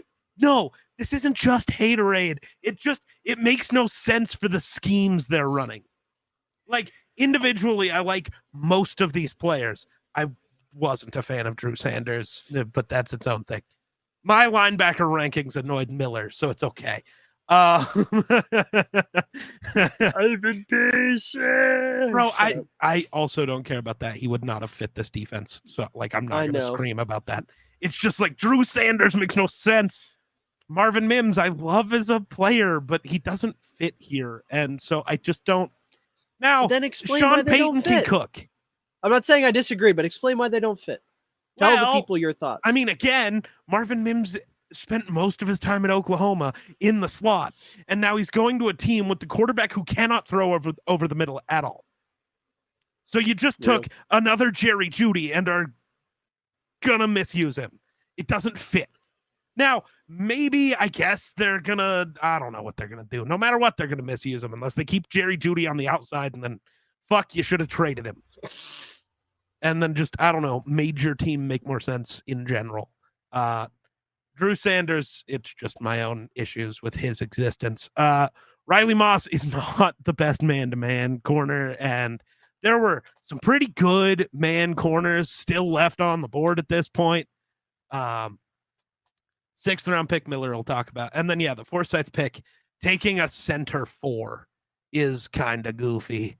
I mean, I get it's a 7th round pick. Who cares? I don't know. Take somebody with a chance of making your roster. That would be first and foremost. You're muted, bud. Yeah, David, you're muted. Go ahead. Take the GeekSlays in the 7th round. Honestly, that would have been sick. I'd have showed up for camp. I'd cook. For the Broncos? Well, why not? It's the most local team he has. Right? I could Fair just enough. drive there, bro. I could be there in Fair a couple enough. hours. We're cooking. All right, Caleb, be more positive. Say something fun. Yeah, be positive. It's the positive that should be negative thing I'm about to say. It's the negative thing that turns out to be positive. Okay. Is Marvin Mims pick makes him at the time was like we're really drafting receiver 5 this Right. early, but then horrendous situations happened where we can look at it and say it'll be helpful having Marvin Mims. He's right now slated to be our returner this year. So we'll get to see him with the ball in his hands a lot because hopefully our defense is forcing a lot of punts and see what he can do with that limited space on a punt return. And in this division, having a good a kick returner will be good because no matter how good our defense is, there's only so much you can do when you're playing Patrick Mahomes and Justin Herbert's a combined 4 times, and then whatever the Raiders turn out to be, whether that's a good or bad team, with how Jimmy G is. So there'll be a lot of opportunities for him to get returns. And he'll have a shot to be receiver 3, receiver 4, whoever they choose over between him and Callaway. But Marvin Mims will get a shot at least. It'll be interesting to see how we use him. Because I haven't really seen him talked about in camp outside of he's our returner. I mean, I can understand the Drew Sanders logic a bit. Is, like David said earlier, edge turn linebacker in a Vince Joseph offense that loves to blitz. So he'll have some pass rush experience at least where we can throw him in just to be a blitzer and he can at least know how to make a move versus how some linebackers, when they see the blitz, either just try to run around the guy, hope not get touched, or will try to bull rush an NFL offensive lineman who weighs 100 pounds more than them. Sure. So we'll at least get someone who can make some form of a move, has some form of experience, rushing against a bigger person. Yeah, absolutely. I mean, we'll talk about him. Alex Forsyth. Maybe he makes the roster. He'll probably be on our practice squad. I can see them coming from with a 7th round center, even though he's that far down the depth chart, is Lloyd Crescent has 1 year left with us. If he has a good year, we'll bring him back. If not, that center position is the biggest question mark on that offensive line going into next year. And here's the other thing, too. I think the Alex Forsyth pick might have been more of just a value pick. Yeah. Because for me, he was a 3rd, 4th round guy. And it's the 7th round. He's sitting there. Like Caleb mentioned, you have a starting center who is on a contract year. Why not? Who has not been that good. Right. Why not see what happens, right? It's the 7th round. You take a flyer, right? Sure. So I get being upset they took a 4th string center, but value is value, right? Some teams want to value over need. And in the 7th round, I think that's okay. But that being said, the best pick the Broncos made, and I know I was being the dictator, not letting you guys talk about him. I don't care. He was one of my favorite players in this class. That's JL Skinner. One of, if not the biggest steal of the draft, right? I thought JL Skinner was a borderline first-round talent. I had a late first-round, early second-round grade on him. Slips to the 6th round because he's coming off of a torn pec, but I don't care. This is baby Cam Chancellor that the Broncos just landed in the 6th round, right? 6'4", 209 pounds, with a legitimate bloodlust as a defensive player. And not only that, he's really fucking good at coverage too. Like, he'll go up, he'll pop a running back, he'll make a running back look goofy, and then he can drop back as a deep safety and actually hold his own. I doubt that's where the majority of his role is going to be playing deep. I think he's more of, you want to keep him around the box just because that's where he's best. But if worse comes to worse, he can absolutely play back there. Super disciplined, high motor, great athlete, surprisingly fluid for someone as big as he is. The only issue I have with him is, like, he can't flip his hips that great, so you're not going to put him in man coverage. But he's a 6'4" fucking safety. If you're putting a 6'4" safety in man coverage and expecting him to keep up with a wide receiver, that's a you problem. Well, here's a question. What if he doesn't stay as a safety? Yeah, it can work. I don't know why he keeps shaking his head, but it can work. Because, like you said, because every safety that turns into a linebacker never plays another snap of football ever again. Jermaine Pratt. That's just the first one. Jermaine Pratt, a safety. He came into the league as a safety. Did he ever actually play snaps as a safety? I'm not sure. Because maybe. But, like, I don't know. I keep thinking of those guys who were, like, safeties, but we're going to move them to linebacker. They're going to be great. And they never are. No. Or they're a guy like Isaiah Simmons, and you're just like, man, move him back to the safety, please. And now they're playing him at nickel corner. That will probably be better. True. Yeah. But also the Cardinals struggle with those type of players. Anyways, anybody remember Dayon Buchanan? Yep. Madden legend. That's right, because you could move him back to safety, and he was awesome. That's gonna be JL Skinner in a few years if they move him to linebacker. Yeah. Mid, but if you move him back to, my brain just fried. Well, I can't wait to. Like I said, I like you said earlier, David. I can't wait to watch JL Skinner. Yeah. Light somebody up. He's the only pick in this class I didn't hate. Yeah. I mean, look at the other ones. Actually, I did hate it. Because the Broncos got him. Yeah. Right. Looking at the other picks, though, for me, mad. Riley Moss, I can't be mad about because white corner funny. I'm just happy someone drafted him. Drew Sanders, I really hope they just make him an edge. I know that's really ass backwards logic. Can they move Baron Browning back to being a stand-up linebacker? He's good off the edge, though. He's been good off the edge. But if you're moving Drew Sanders, then you've just you're benching one of them, and I don't know about that. Not necessarily.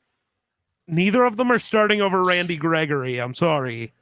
That's why we do rotations. Was Bro just doing cocaine? Yes.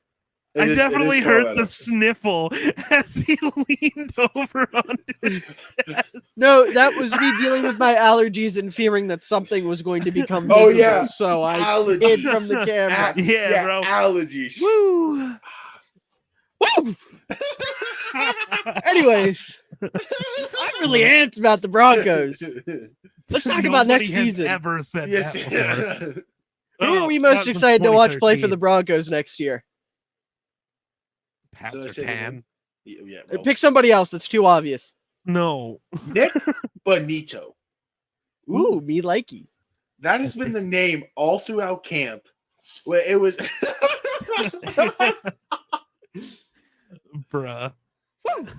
That was the name I was alluding to earlier of has been like hyped up as to be the next Von Miller. Is apparently since Frank Clark has come in and has helped Bonito, because that's what he missed a lot last year, was that's who he definitely did a line of David out of nowhere just got so much more. Bro, I'm not gonna say it. We ain't But- going there. He has been hyped up as having that kind of camp. The kind of camp you expect from someone who's about to have their breakout year.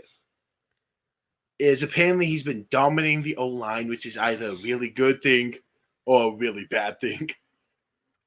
And you don't know. I might lean which towards the latter, but also Oklahoma legend. So hope he's great. is apparently Is he's where had I'm going that with kind that. of camp throughout the camp so far. And obviously week 1, that could be a little different. He got week 1. Oh, Your mom. Damn, got me. Yeah, get wrecked. We have Oh, the let me double Raiders. check. Nah, Raiders. if he could cook. He can cook. Fuck, I Look. could cook, bro. Jermaine Eluminor, count your days. The Bronco, Benito Oh, could have no. that. Could have the, not the, obviously not the.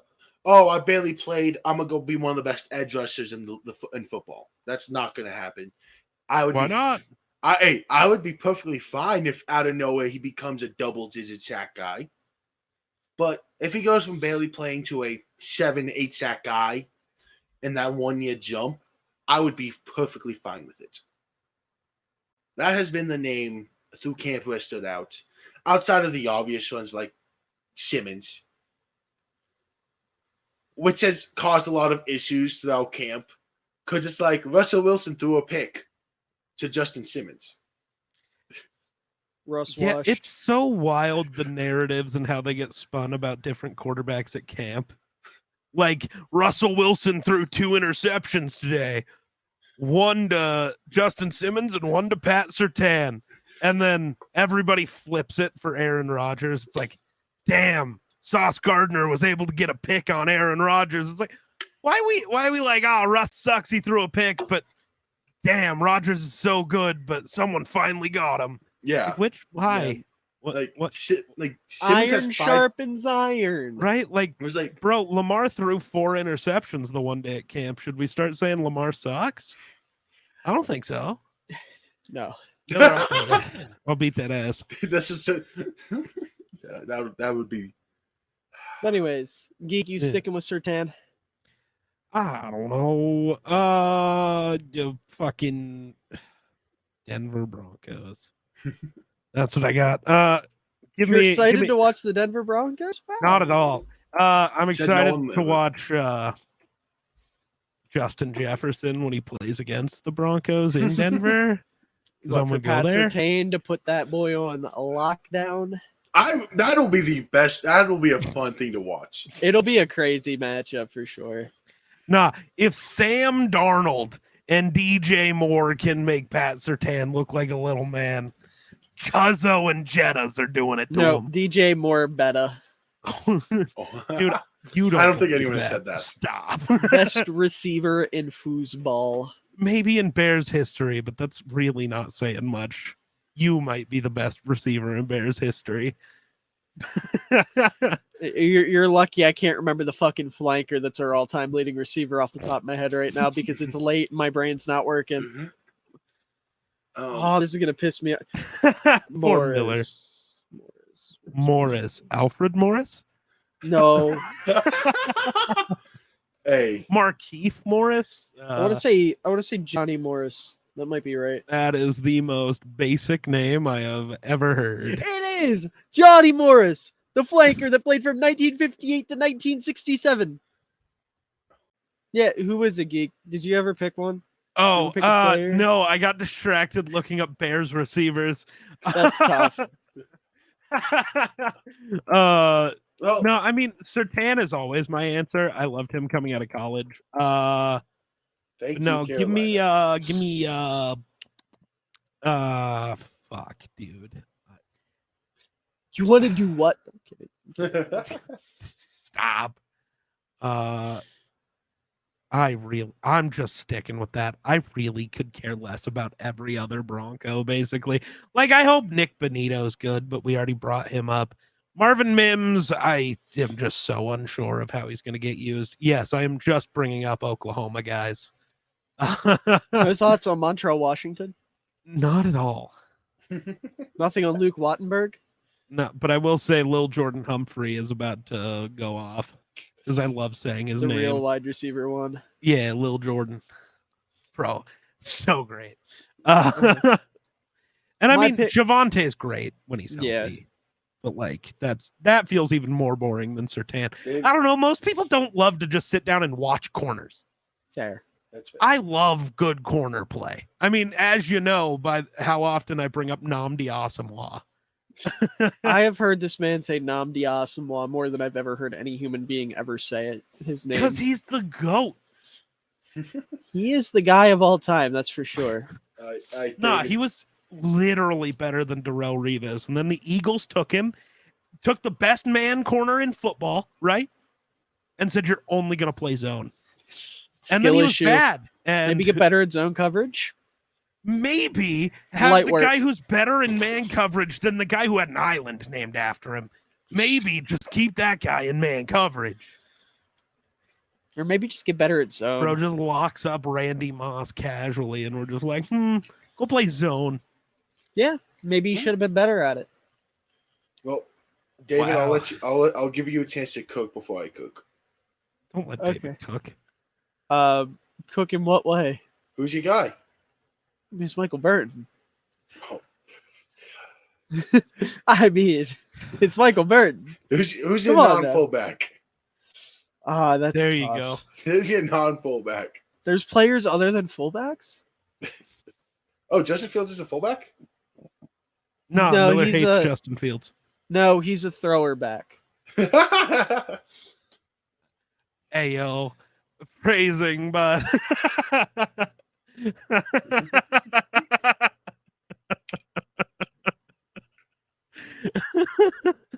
oh, This is a family show.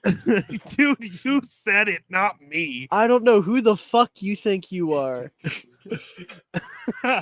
Bro, just casually this is a fucking family show, fuckhead. You're fucking right, it is. Oh god, We like to not sexualize bro, things that people you say. said it. That's You said it. bullshit. You've also hit me with the pause 4 times today. Or actually, it's more the facial expression and the fucking loser. Yeah, Well, at least I didn't outright say it. Not Yeah, that sorry, five I'm not minutes afraid. ago. You literally keeps like. Yeah, we don't let Miller cook because he just lies. Don't trust a word out of the fullback. Gaslight, man's mouth. gatekeep, girl boss. But anyways, if I have to Ugh. pick somebody else, Quinn Miners. Okay. It's a dub pick. I like watching guards fuck The people gut. up, and that's all that Quinn Miners does is fuck people up. He doesn't know. That's the only thing he knows how to do. Yeah, that's I'm real. I'm convinced he, before entering the NFL, had someone reprogram his brain. He's an android. How much he can fuck people up, he has to be. He's a real life MODOK. It was an underrated and one of those Javante runs his rookie year.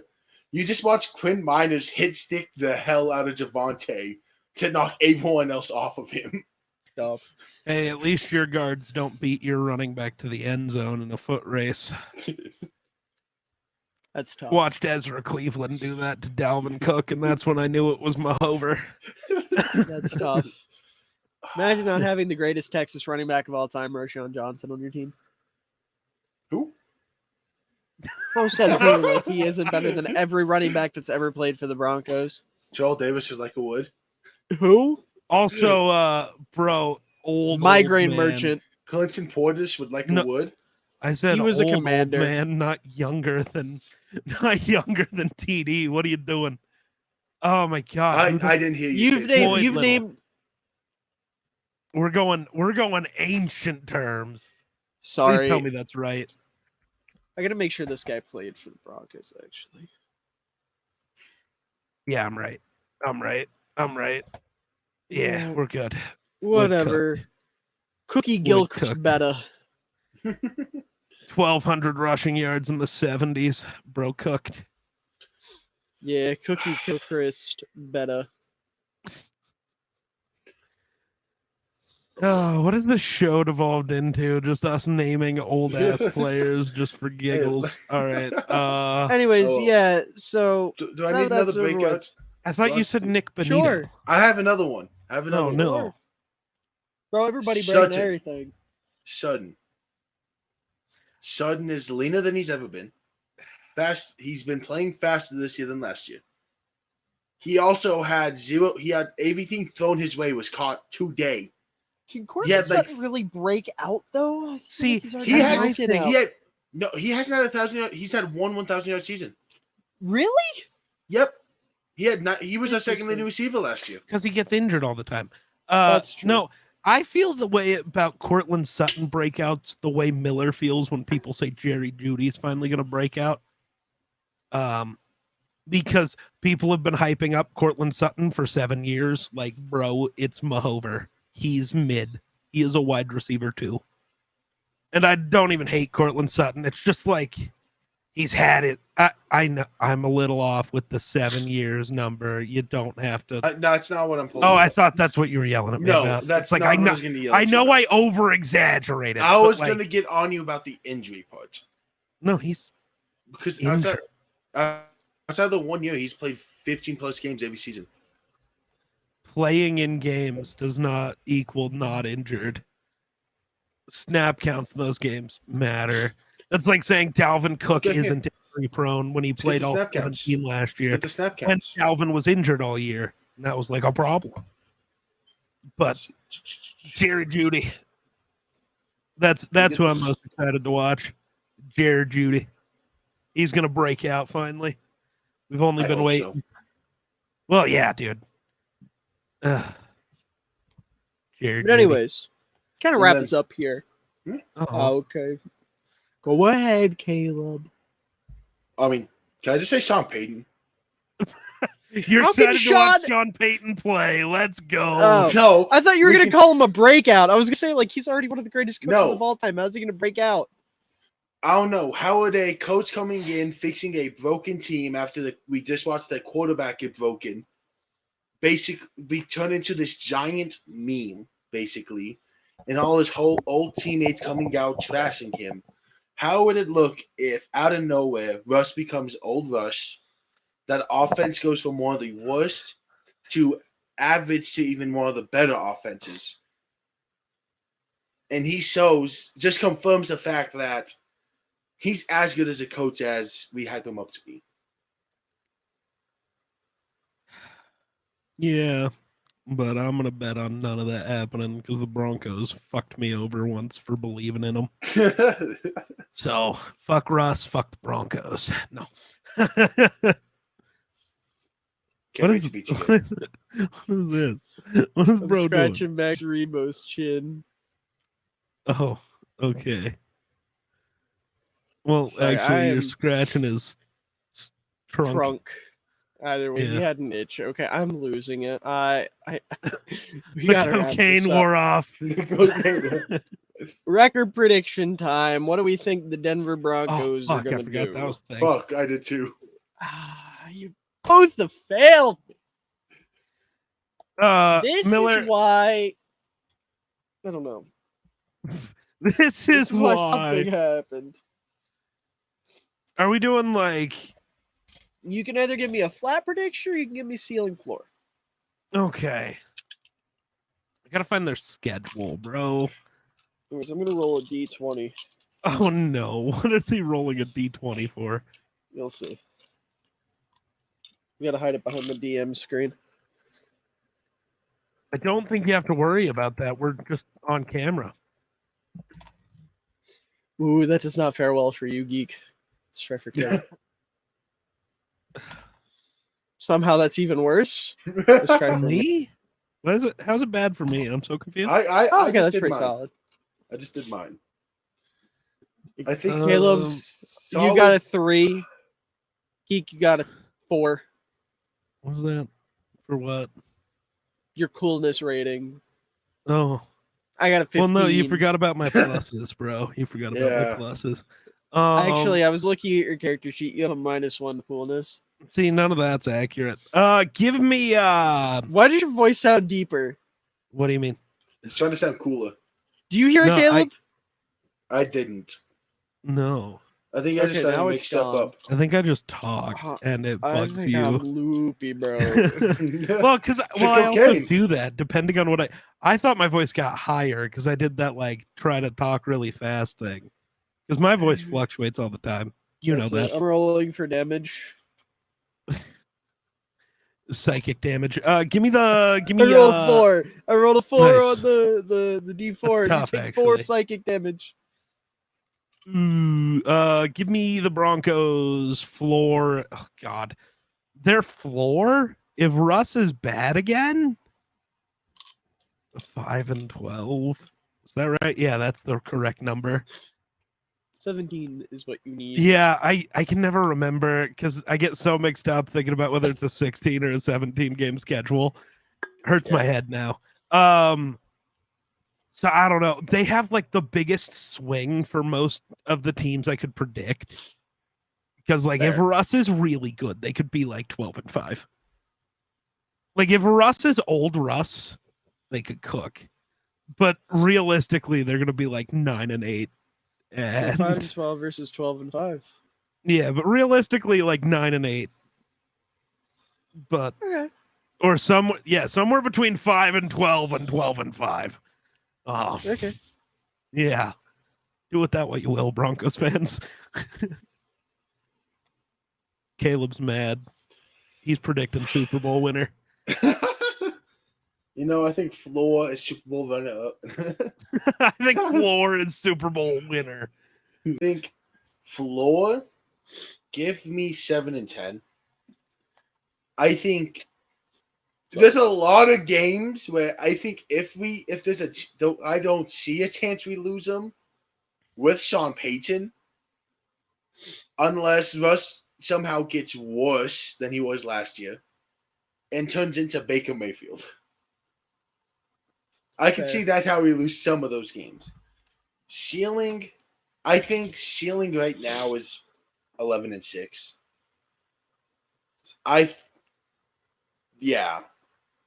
Is we'll at best I think we split with the Chargers, split with the Chiefs, at best. And there's a lot of those swing games where, for example, if the Broncos are good, who wins, Denver or Minnesota? That's a Oh swing no. game. Yeah, kind of. If they're good, but If my we're bet's kind of. It's tough if they're good, and it still depends on. It depends on so many things for both of those teams. Yes, or same with the Dolphins. Yep. A lot of those games are swing games where I can't say if we're good, we win it outright. So I think I could see us being better if we win those swing games, but I'm confident saying 11 and 6 as a good ceiling. Fair. Geek stole my numbers.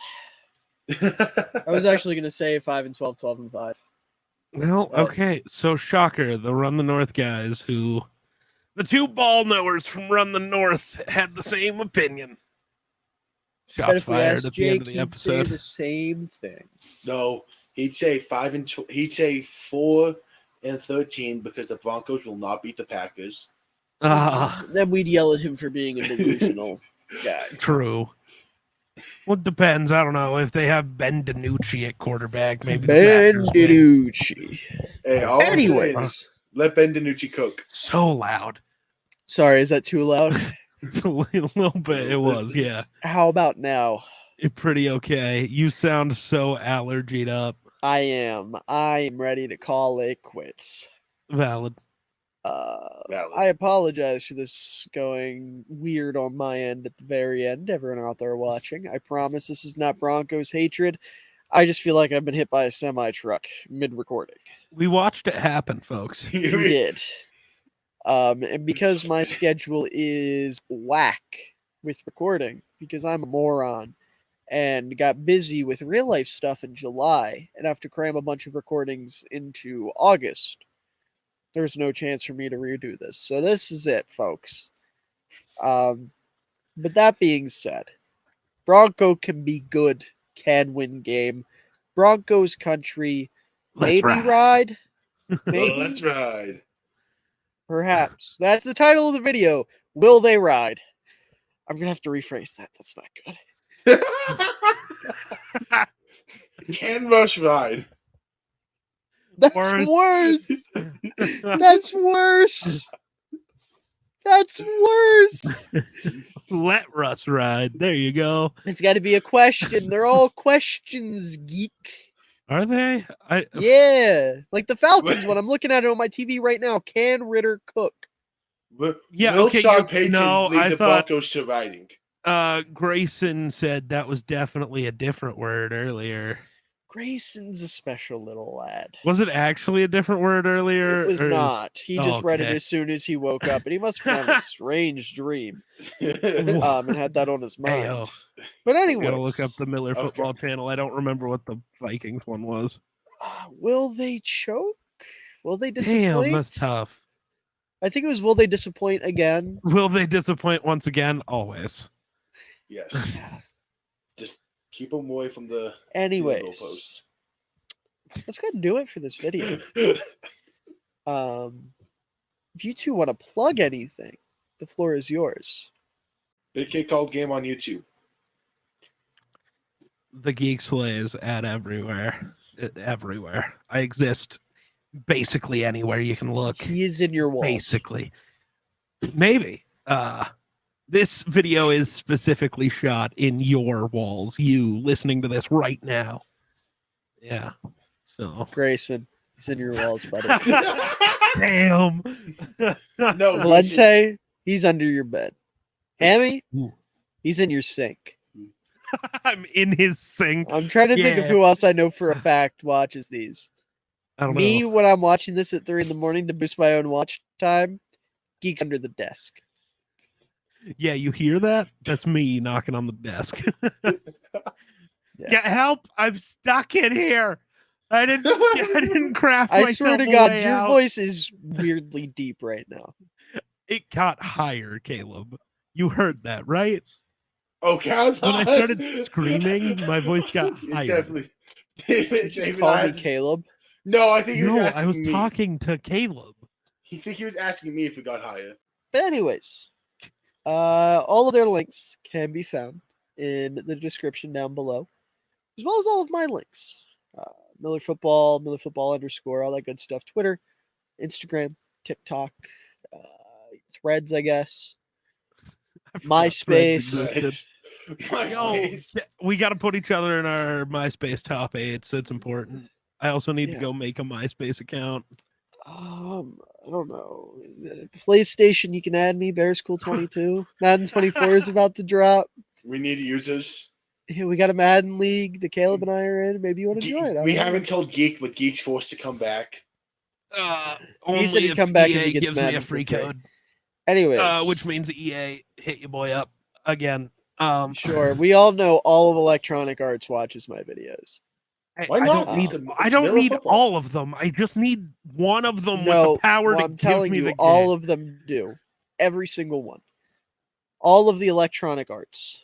Well, unfortunately, they haven't given me a code yet. So Anyways, you can check all that out in the description down below, as well as a link to my podcast where you can see more Geek.